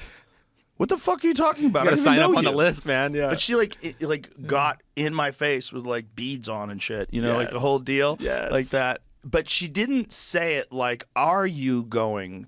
Like, this is the community has traditionally allowed, like, we're like a really close knit group. You're gonna love living here. Yeah. Really nice people. But one thing I want to tell you is, like, we all like to get together and play tennis back there. Do you think that would be okay if you bought this house? That would be a different conversation. Yeah. I'd be like, maybe I like this lady. Maybe, look, Alice is out there playing tennis. Maybe we're friends. Maybe it's cool. Like, if I lived next door to my buddy and he was over there playing tennis, I'd be like, what's going on, man? What are you doing? What's happening? It'd be fun. Yeah. It'd be like a cool thing to have your friends playing tennis in your yard. Maybe this would be fun. But you're going to let us use the community's going to use your tennis court, right? With Like, the eyes wide open. what am I get to use yours? Can I use your kitchen? Yeah, the fuck are you talking about, lady? I'm gonna go fishing in your back of your yard. Yeah. What are you saying? What are you saying? It's a wild place though, because it's like a time capsule. There's some of the old timey hippies that I get along with. Yeah. It's like I love those people. I grew up around those people. Unless they want to use your tennis court. Yeah, but then it's like, oh yeah, can't use my tennis court. I lived next to a guy. This guy, white dude from Georgia, went by like an Indian, like spiritual name. Oh, nice. And he was, and this dude was, he set up a business called Live Water. So he was like rappelling down like mountainsides, gathering like water, and then selling it to all the rich like housewives down in the Palisades. It was like living water. That was his. I'm waiting for the scam. That was the deal. Was there a scam? And the scam is like it's completely dangerous, right? But he's like a well-meaning guy, and then he would walk around like he was a duplex we shared, and he would walk around just like no pants on, just totally naked. Just really? Like, just like, what's up, man? Just talking to you like it's just a normal naked conversation. Naked, yeah, normal conversation. And it's like, oh, good to see you, Mukande. Were you like, single at the time? I was single at the time. So and it's like, okay. and he has a girlfriend there. They were making like nut butters and selling this raw water. You know, I bet they that's were. what they were doing. And they'd be like, yeah, you want to come to a tea ceremony tonight? It's like, yeah, I'll check that out, man. We'll go to tea ceremony. And there was like a peaceful, hippied out California culture that was fine. Yeah. But the second you're like, yeah, now we want drag queens in schools. You're a Right. bad person because Right. your ancestors came from Europe. And by the way, we want to destroy the whole society. That's when I'm like, I'm going to tap out. And now Right. we're going to fight about it. Well, you know how you know that this is an ideologically driven thing, that you have this very clear group of opinions that you must adopt, is the rejection of the gays against groomers movement. Right. Because they attack those people mercilessly. It's like, no, like, we are just homosexual men, and we don't think that indoctrinating children the way you're doing is right.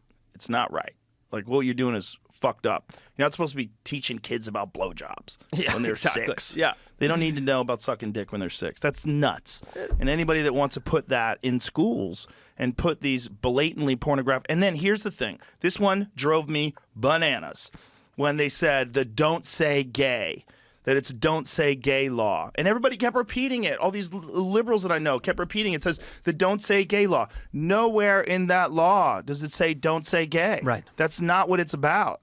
It's about and it's a very specific age group. It's about introducing sexually explicit books to kids that are a certain age. And they're calling it the don't say gay law. And I'm going to say it. I'm going to say gay, gay, gay. Yeah, wow. Yay! Yeah. You deserve a prize. Yay! Yeah. Again, older women, no kids, Yeah. liberal, right? Yeah. But that's not what the law said. But for low information viewers of The View or listeners of MSNBC and the people that kept repeating that, the don't say gay law over and over, they're like, wow, you hear what they're doing in Florida? You can't say gay in school. Imagine being a gay kid and you're in that class and you can't even say you're gay. That's fucking nuts. Yeah. Like, hey, pal, we're talking about 7-year-olds. Yeah, it's like, yeah, yeah. And, I did a bunch of reporting, and the stuff that they're doing is like insane. It's not just, oh, teaching kids about sex. Okay, fine. Obviously, they have to know certain like biological realities that, sooner or later we all figure out. But it was like, artificial penis packers. That was a story I did. They were teaching like Chicago public school kids in middle school how to wear, like fake penis. Well, in all and then setting them fairness- up with the kind of with the hormone clinics. And But if it's they like, don't teach them that, who's going to teach them? that's right. Yeah, the older guy down the street who runs by in the van. Yeah. Come on in, I've got lessons. Yeah, but it's like I worked a lot on the policy in Florida, and what it boils down to in Florida is a pretty simple thing. There's been such a politicization and radicalization of gender theory in schools. The governor wisely just said, you know what? Let's just take that off the table. Let's focus on reading, writing, and math. Let's focus on a good civics curriculum so that we have real citizens that we're graduating from our public K through 12 schools. And then let's let families, churches, and private society determine for themselves what they would like to teach their kids about these controversial issues. Just take it off the table. No instruction on gender ideology. No instruction on, of course, the explicit, kind of sexual materials beyond some reasonable, considerations. And this to me is fair. You can't teach religion in schools. They delegate that to the private sector, to civil society, to parents and families.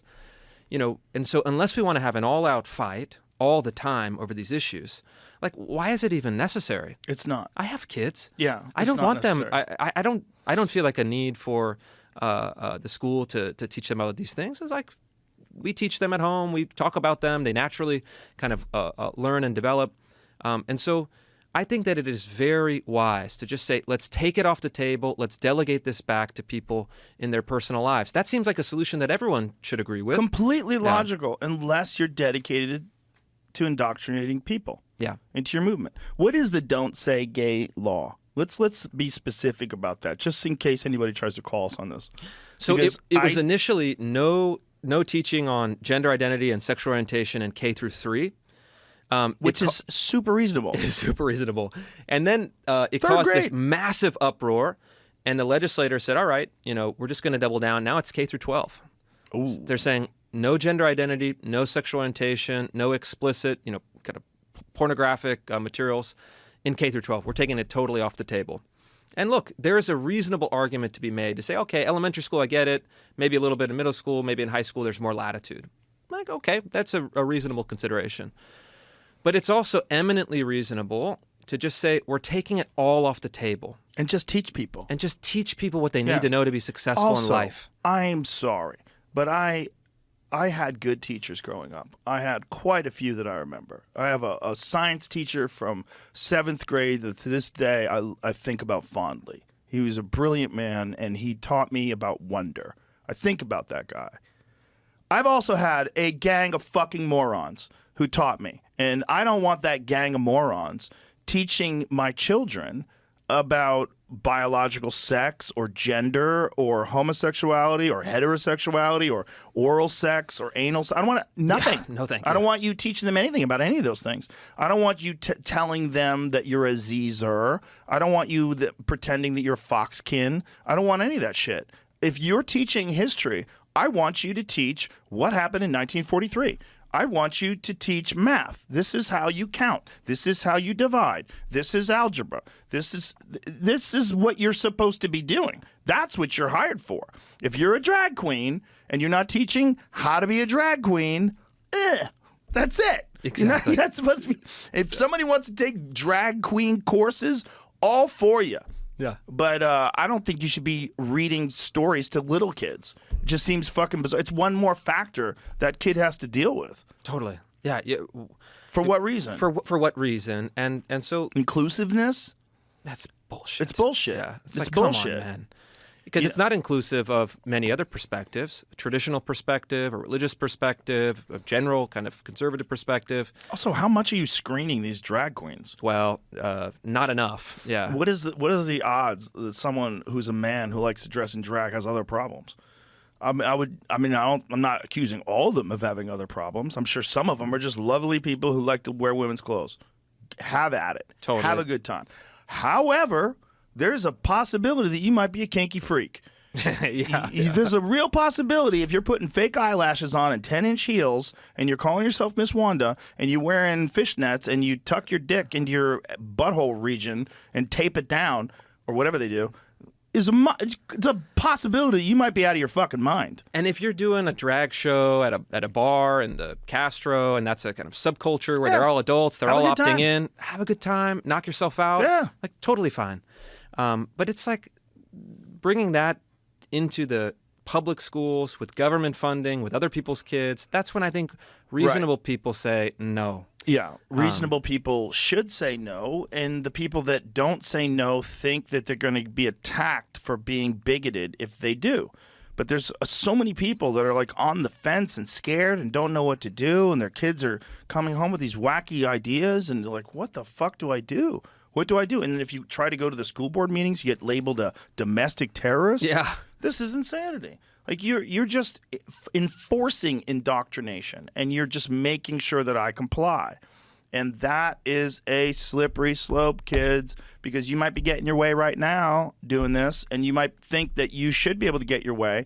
But what if someone else gets into office? What if there's a war? What if there's chaos? What if we have a military dictatorship? You've already established the rules. No one's going to give you those laws back. You've already set it so that the state and the government and the institutions can dictate personal behavior and how people are allowed to communicate. If you've done that, you've fucked up, because now you've given power to the people that are in control. And if you pay any attention to donors, you realize the same donors donate to both people. So what have you done? You've empowered the deep state to control your lives and make it easier to steal your money. Yeah, and the economics of it is also perilous, right? All of these systems are functionally insolvent, right? Yeah. University system, our federal budget. Federal budget is wild. It's just crazy. You don't have to be a math PhD to understand that this is not sustainable over the long term. And so, look, as a political person, what I always do is try to figure out what rifts and possibilities are opening in society, and how can I use those to advance the political objectives that I have. That's how it works. And so when there's the kind of Hamas attacks and the universities reveal themselves to be crazy, or it's the capture of K through 12 schools and the gender ideology is going radical, all of these problems also provide opportunities for correction, for reforms, for decentralizing some of these institutions. And I think we're now teetering on a few different vectors towards what could be a radical restructuring of our society. You have this confrontation between Trump and Biden, but really between Trump and the entire state apparatus that's trying to jail him and prevent him from running for president. You have a military budget and a federal budget more broadly that is running, $1 trillion deficits as far as the eye can see.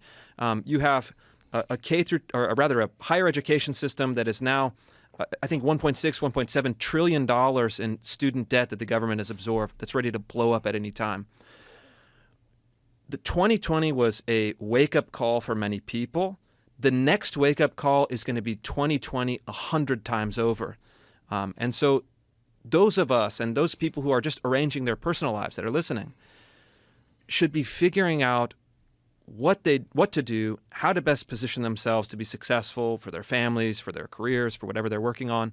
And those of us who want to see deeper changes, we're all preparing. We're all getting ready to say, when the house of cards falls over and it's revealed that none of this is sustainable, the fundamentals of our country, institutional, financial, political, cannot hold, and they can't be covered over with ideology for anymore.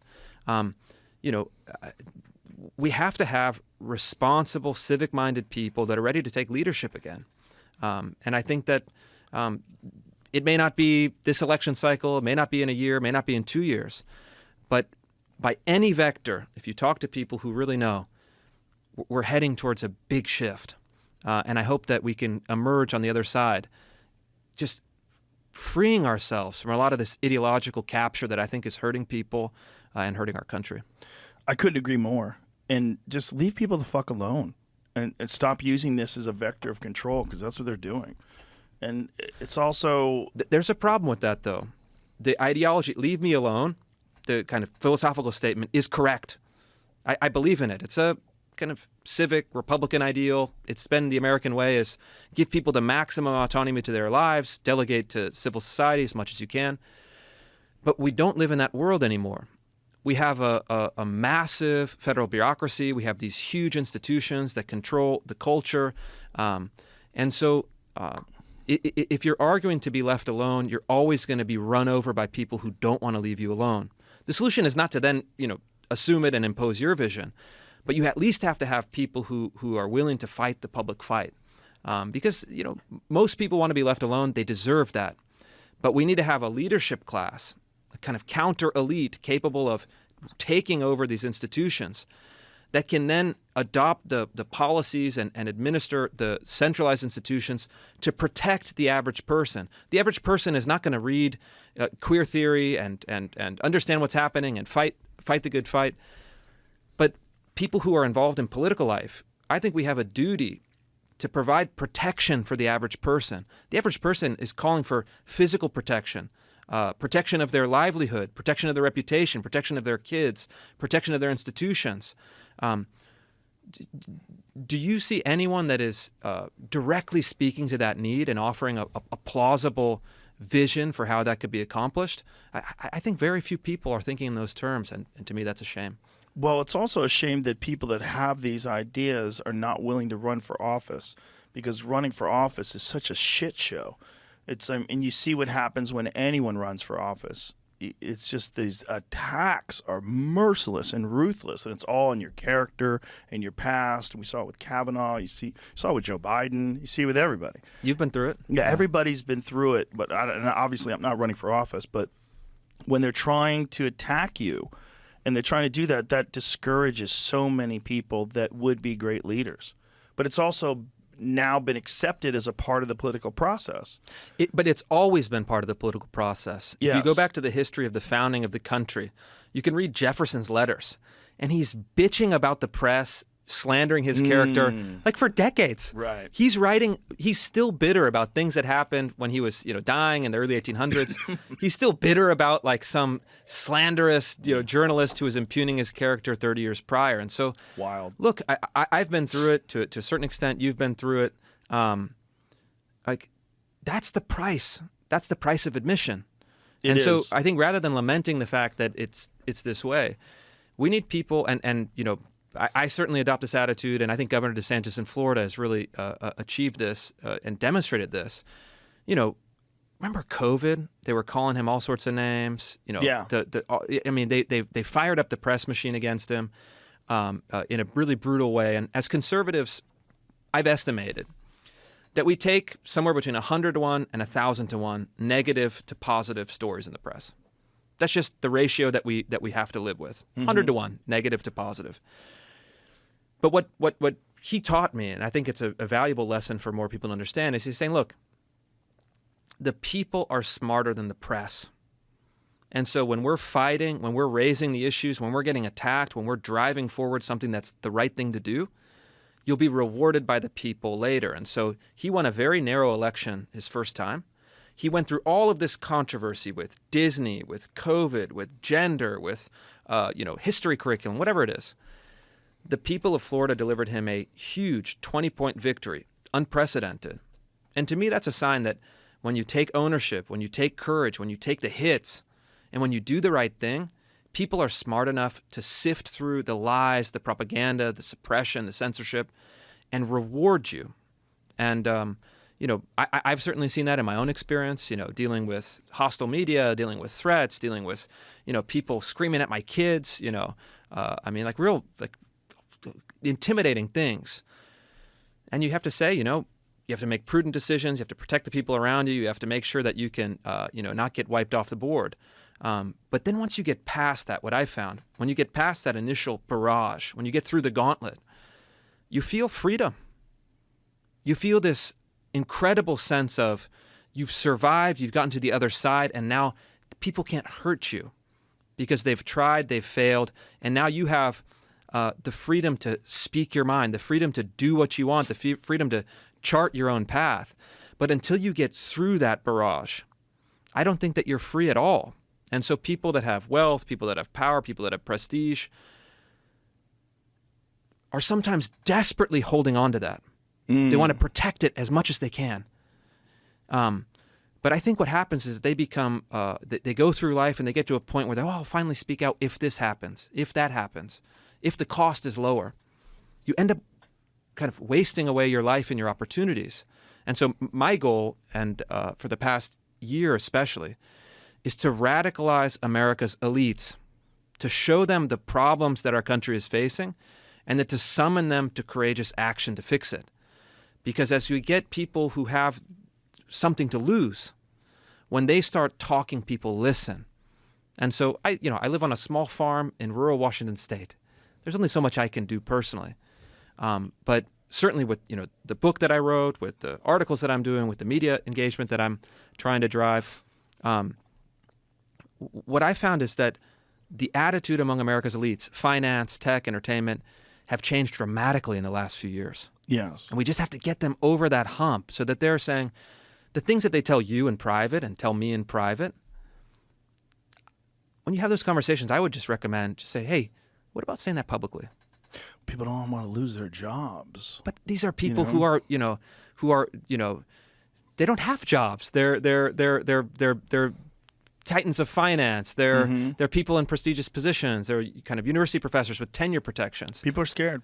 They're They really scared, are. but They're scared of repercussions. How do we get them to cross over that fear? We have to make what do you it think? less fearful. We have to make it more common. And I think these conversations happen, and more of them happen, and more people listen to them, and it changes people's perspective, and they realize that this is kind of dangerous, and that there's real urgency involved here. Like this could really go sideways for us, and there's a lot of factors that are trying to force it into going sideways, and not all of them are domestic.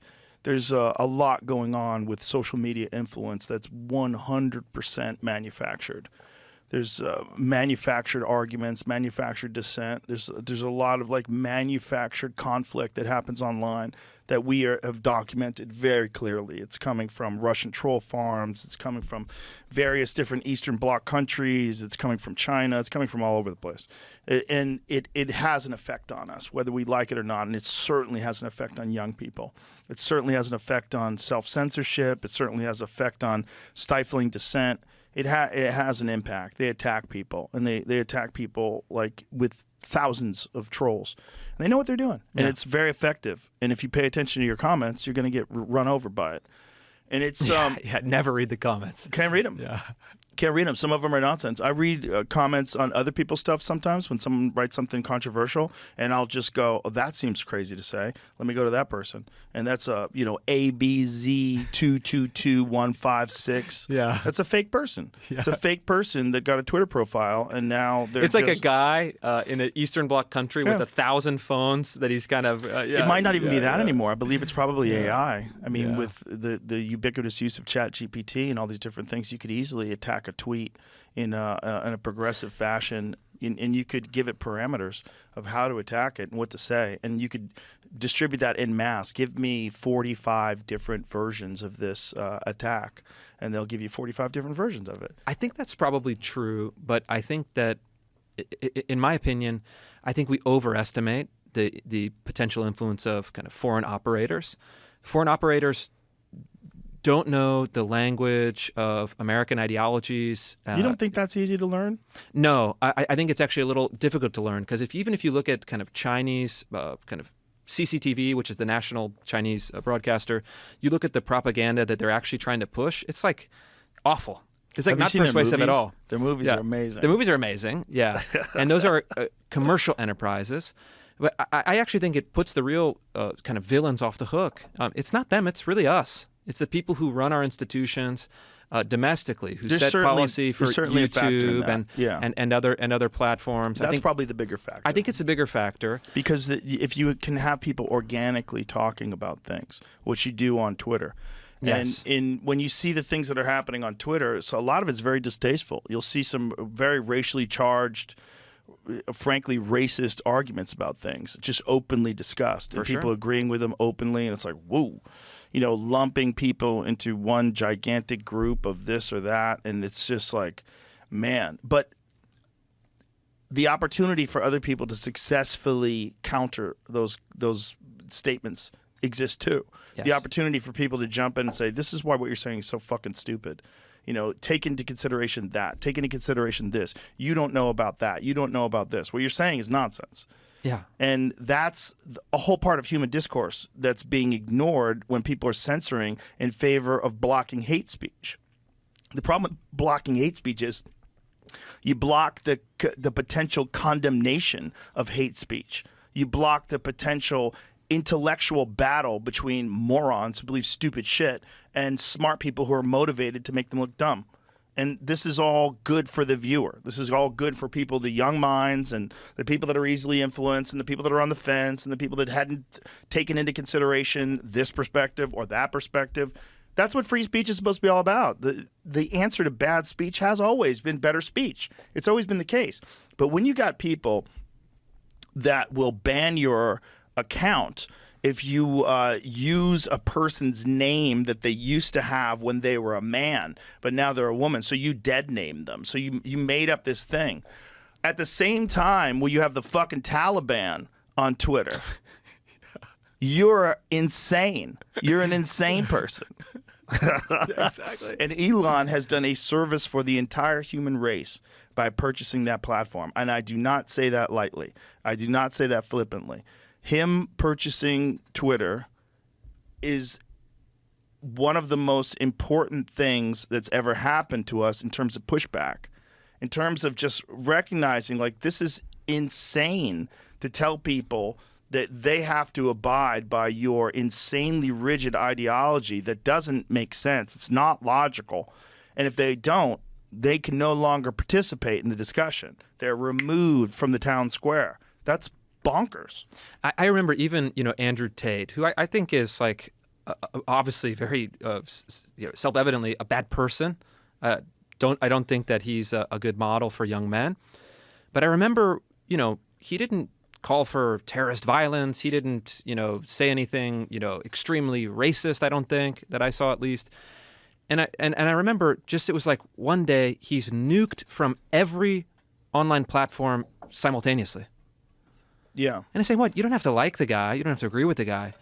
But the fact that all of these companies can set off a little cascade where you can disappear someone from the internet overnight. Oh, Milo Yiannopoulos.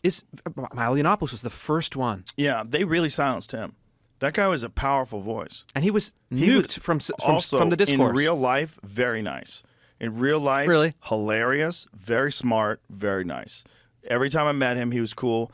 He was playing a character, and I think there's a lot of drugs involved as well. Yeah. But he was certainly playing a character that had good points. Yeah. He was playing this character that was this like right-wing gay guy who liked to talk about sex and drugs. And I was like, this guy's fascinating. But they decided that he was problematic and they fucking erased him. They memory hold him. That guy was on Bill Maher, and Bill Maher compared him to Christopher Hitchens. Remember that? Wow, I didn't know that. Yeah, and then he got attacked by some other guy on the show, told him fuck you, and there was a lot of fuck you with that guy. There's a lot of drama. But that's what he liked. He liked that, and it was playing to his favor until they erased him from everywhere. And I think they erased him particularly. The first part was his criticism of Ghostbusters. And then he was criticizing the new all-female cast of Ghostbusters, saying how sexist it is and every man's a moron and the women save the day and how ridiculous it is. And then he got into it with Leslie Jones.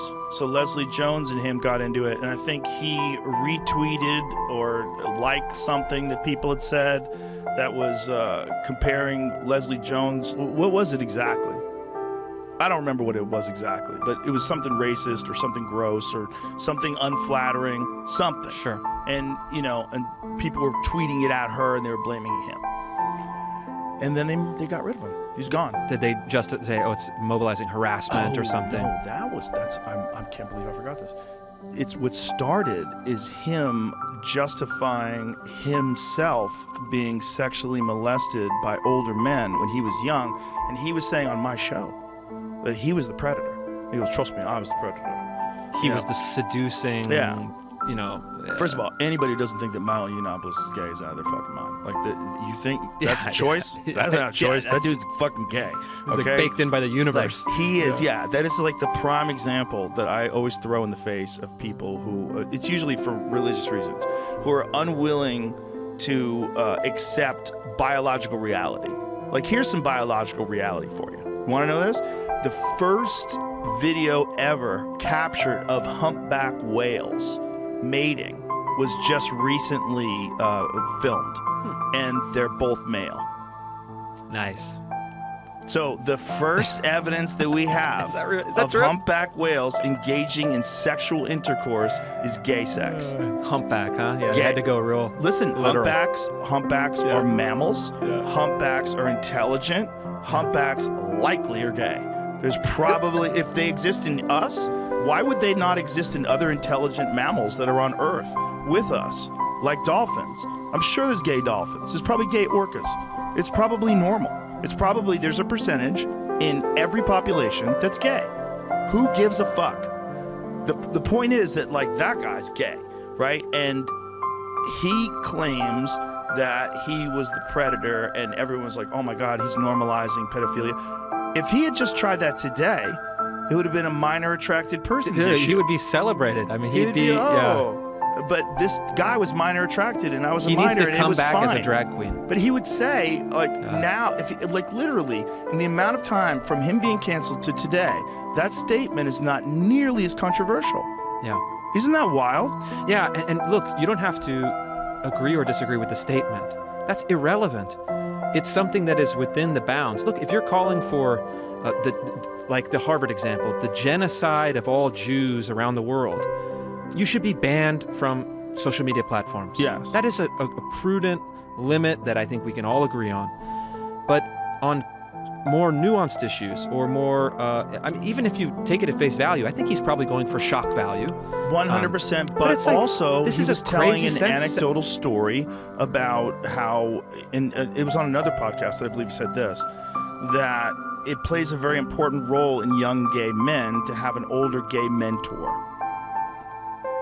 I have no fucking dog in this race. Yeah. I don't know. But I do know that I feel very differently about a sexual predator that's a man that targets girls.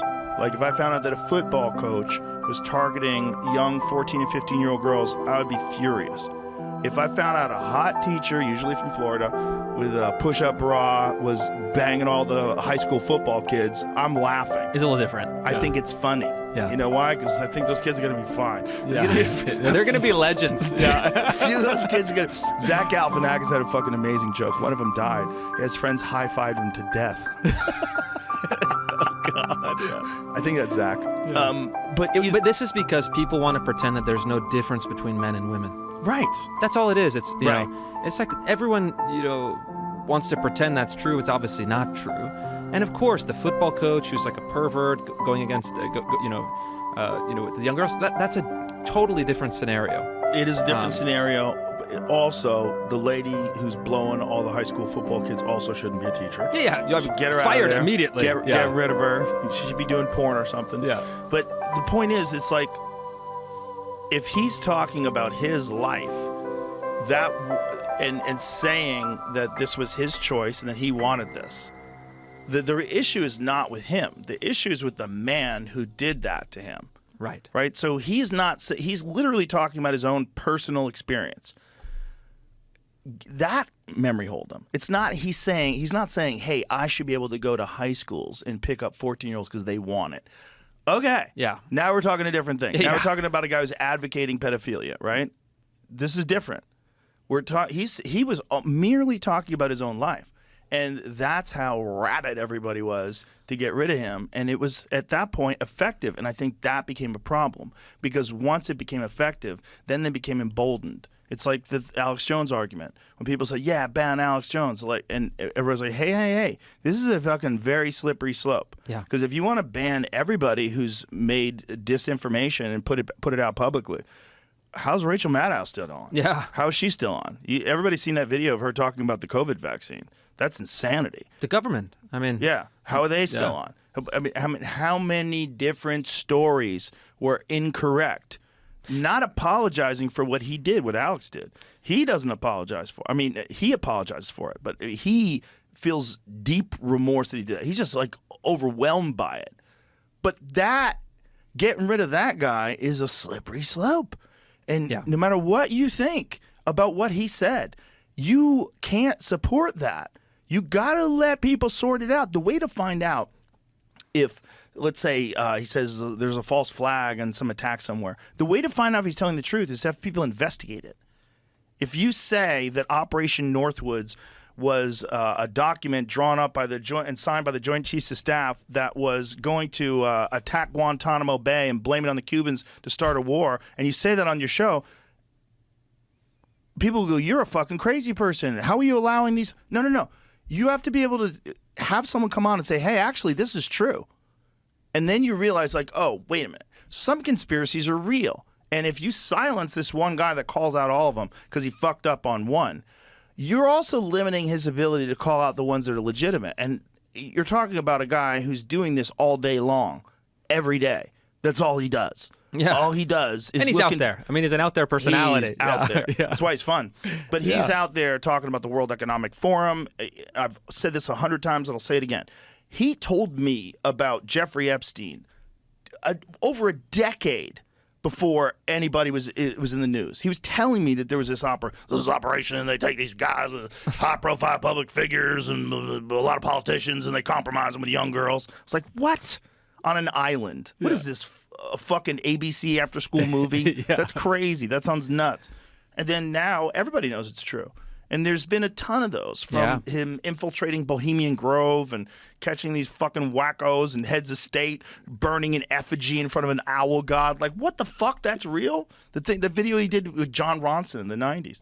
So it's like all of this stuff at a certain point in time it needs to be out there.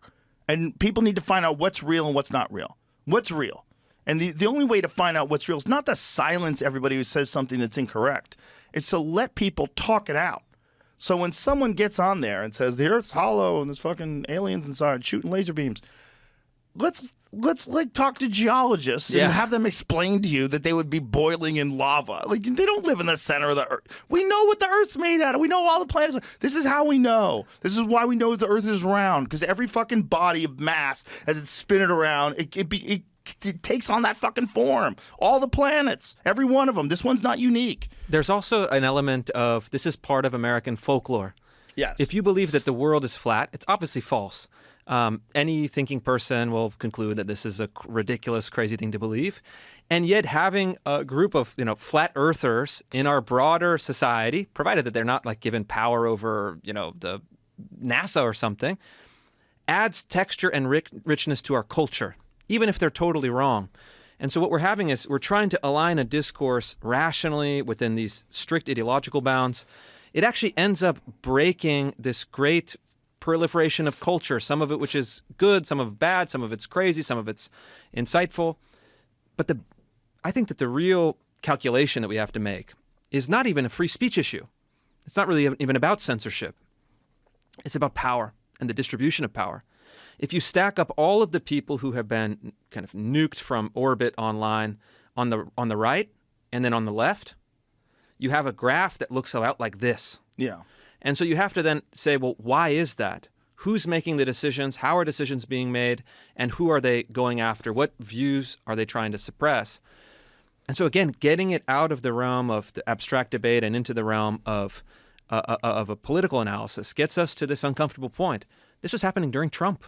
Trump was president, and this was still happening. Yeah. And so we have to figure out why this is the case and go and disrupt it. And look, I think that you want to have more views, more opportunities, more subcultures, more quirky people, more, people that are way out there. My old, naked neighbor in Topanga, let the guy speak. Agreed. If he believes that that we have to have live water and it's like the average person is not going to be persuaded, and the view is not correct, but the broader culture suffers when everyone is fearing that if they step outside of the box, that they're going to get crushed. And conservatives, we get all worked up about it because, look, every political faction has their fringe. We have fringe people in our coalition or on the outsides of our coalition. But you have to figure out what's, harmful and what's relatively harmless. And a lot of these folk beliefs and superstitions, if you take them not to condemn people as stupid or ignorant or uneducated, but you actually talk to people and try to get a sense of why do you believe this? It's usually because they feel a sense of powerlessness. And even the WEF kind of thinking, they want to believe that there's someone out there that is calling the shots, that is the problem, that is controlling the society, because they feel that just by identifying a single point, they have a sense of understanding, a sense of power. I actually don't think that that's the case. I think it's misleading. I don't think it's the right way to look at it. But I try to also forgive people, to say people are entitled to their superstitions. We all have superstitions. And we want a society where superstitions are eradicated. But you actually end up getting rid of a lot of the texture and a lot of the variety of culture when you try to have a hygienic treatment of culture. You treat culture like a disease, like a petri dish culture. And look, I think go as far out as you want. Go wild with it. Be respectful, follow the rules. Maintain some core commitments. But I'm always fascinated with those characters. I lived in Topanga. I lived in Berkeley. You meet these people all over. You've lived in these kind of places. Yeah, I have. For the 99 times out of 100, they're harmless. And they should just be tolerated and respected. Well, I think it's an views. important part of how I grew up. I lived in San Francisco from age 7 to 11, and we lived in a super gay neighborhood. Our downstairs neighbor used to, they're these gay guys that would get stoned with my aunt, and they would play bongos naked. because she could play bongos naked with these gay guys. They didn't give a fuck about her. They were just into playing bongos naked. They would just get really high. And it was the anti-war movement days, and so I lived around that, and then I moved to Florida, to Gainesville, which is very conservative. It was really interesting to watch.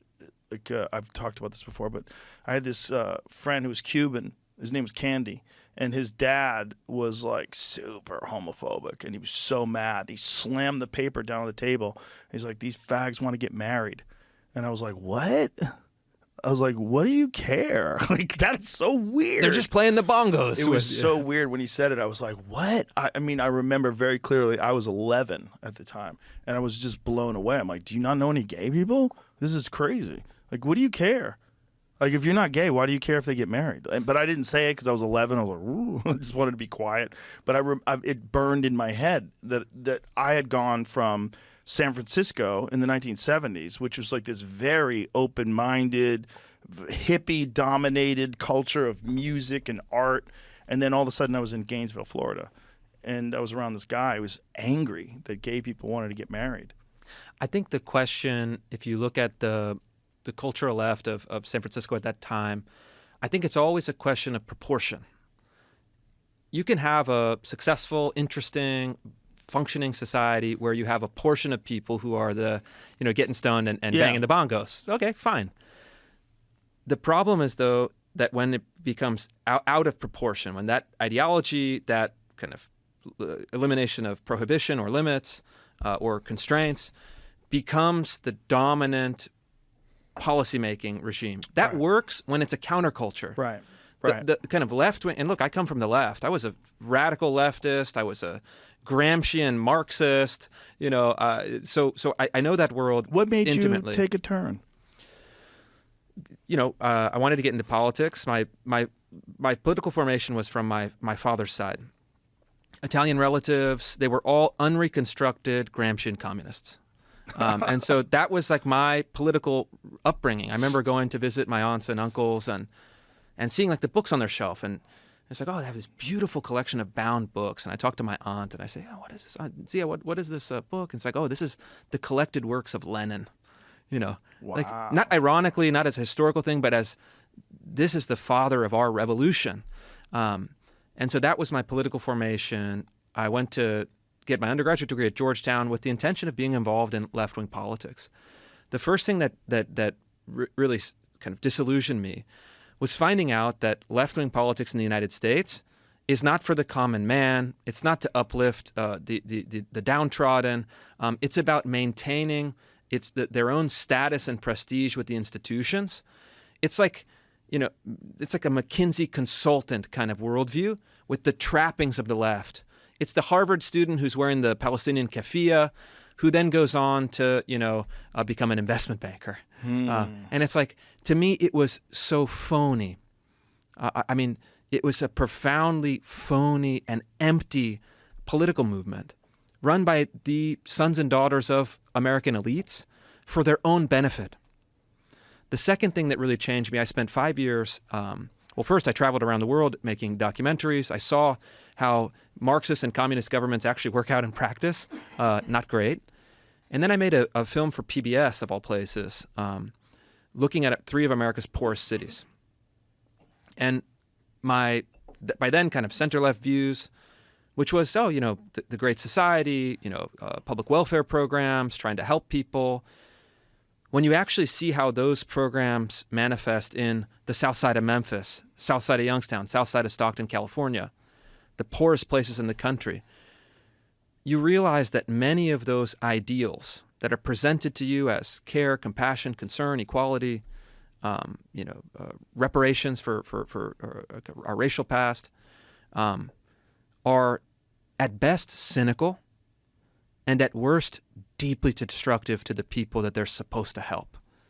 And so I spent so much time getting to know people and thinking about people's lives and then how politics affects them.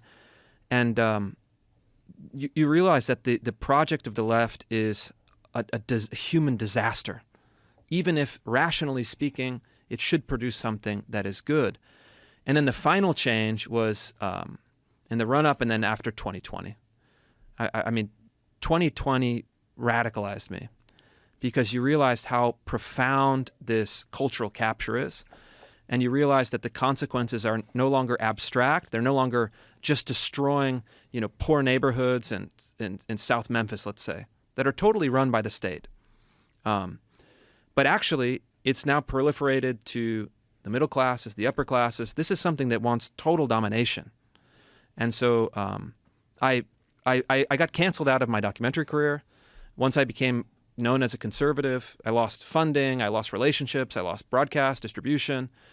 And then it's like I'm out, launched into the wilderness. Like, all right, well, that career is done. What do I do next? And then say, all right, well, let's get into politics. Let's use some of the skills that I've developed as a filmmaker. I'm not a traditional conservative. Like, I'm not a college Republican. I don't own a bow tie. Do you have to have a bow tie? I think you have to have a bow tie. But if you're a gay guy, you can have a bow tie and be super left. That's true. There's nuance to it. But what I realize is that the conservative principles are sometimes expressed awkwardly, are sometimes articulated poorly, but there's some deep truths that need to be resurrected and recovered for us to be successful again. And so I threw in my lot with people that I would never have imagined being friends and allies and colleagues with, growing up. It's like, this huge shift politically. And I think it's been helpful because if you know how your political opponents think, you have a huge advantage. And the left, kind of elite, kind of academic leftists in the United States have no idea what conservatives think. They have zero curiosity about it. And so that affords us a kind of advantage because they don't know how we think, how we operate, what our principles are. They just assume the worst. And so I kind of wake up every day thinking about the people that are around me and saying, in an odd way, you're fighting for people that are actually voiceless. The left is the dominant voice of the country, of all of our institutions, of all of our tech companies. The voice that really is voiceless are the people who are supposedly the oppressors. You have this book that just came out, White Rural Rage. Bullshit. Rural people in the United States are not angry enough, frankly. And so I just try to think in those terms always. And I've taken over some of the tactics of the left, some of the kind of maneuvers and some of my activist work, which I think has been helpful. But I just have this visceral,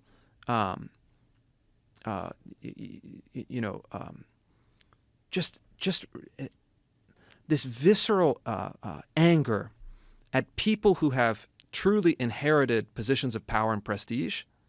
They give all this rhetoric about helping the oppressed, the underprivileged, the whatever is the kind of term of the day. But they're actually playing a cynical game to maintain their own status. I find that a betrayal of true left principles. And I don't think that I would be where I am today, had I not seen that betrayal up close and personal, and really, want to fight it. I want to destroy that. I want to take all of those people who are selling a bill of goods to the people who are struggling in this country under these principles of diversity, equity, and inclusion. But it's just about having a tenured position, having a feather-bedded job, being able to do the activist work on the public dollar, not creating anything of value, not helping anyone but themselves. I think that is, it's such a betrayal of the principles of the left, but really the principles of the country. And I think the way you're explaining it particularly in the desire to have a richness of culture and not have rigid rules, and to have the openness to have basically anybody just be who you are, but recognize that being captured by this ideology that supposedly supports you, it's doing it for its own means. It's doing it for a very specific purpose, and it's not doing it to support you. It's using these ideas and principles as camouflage to sneak in through your defenses. And it's dangerous, and it's creepy, and it's weird how effective it is. And that's why I'm really happy that you're out there, and I'm really happy that you can lay it down so articulately and express, especially coming from your background of being a guy who grew up that way, grew up leftist, to be able to express it. I think you have a very unique position in that regard, so I'm happy that you're out there. Appreciate that. Yeah, and likewise. I mean, what I think is so special about what you do is that you're talking about culture and politics, society, business, for people who aren't in that bubble. Like, I operate in a political bubble every day. Right. But what you've built, and I think it's a testament to the possibilities of the internet. You know, you don't have to be a ABC, NBC, CBS, talking head. You don't have to have the massive studio lights and the 8 layers of makeup. You're doing something that's real, and people have really responded to that. And I think that it's a reflection of something that we need more of. We have an artificial culture that is trying to take over. Yeah, but propped up by corporations. Exactly. And the people that are talking about these things aren't even necessarily interested in these things. And that also resonates with the people that listen and watch. Like, I don't have people on that I don't want to talk to. I just have people on that I'm only interested in talking to. And if you can do that and you're actually interested, that's contagious. And these principles that we're talking about, and this thing that the way you're laying it out, it's important for people even that consider themselves leftists to just consider what you're saying, because it's for you too. It's for everybody that we can't let this happen. It's for all ideas. It's for gay people, straight people, trans people, white people, black people, Asians. It's for everybody. The reason the founding fathers of this country set all these checks and balances in place is because they didn't want anyone to get total, complete control over the people. And that's what's happening right now. And if you don't wake up to it and you think it's okay because your side is winning, you're actually anti-American. That's right. And it creates this winner-take-all danger. Yeah. And I don't want to see either side have that complete control, because either side. That's not what we want. That's not good for the country. We need to have a healthy left and a healthy right. Yeah, and healthy is the right perspective. There are people that are very compassionate, kind, warm-hearted people that are on the right. And there's people that are very compassionate, kind, warm-hearted people that are on the left. And because they have this idea in their head that they're on the good side and these people are on the bad side, you don't consider that these are just human beings that think about things differently than you.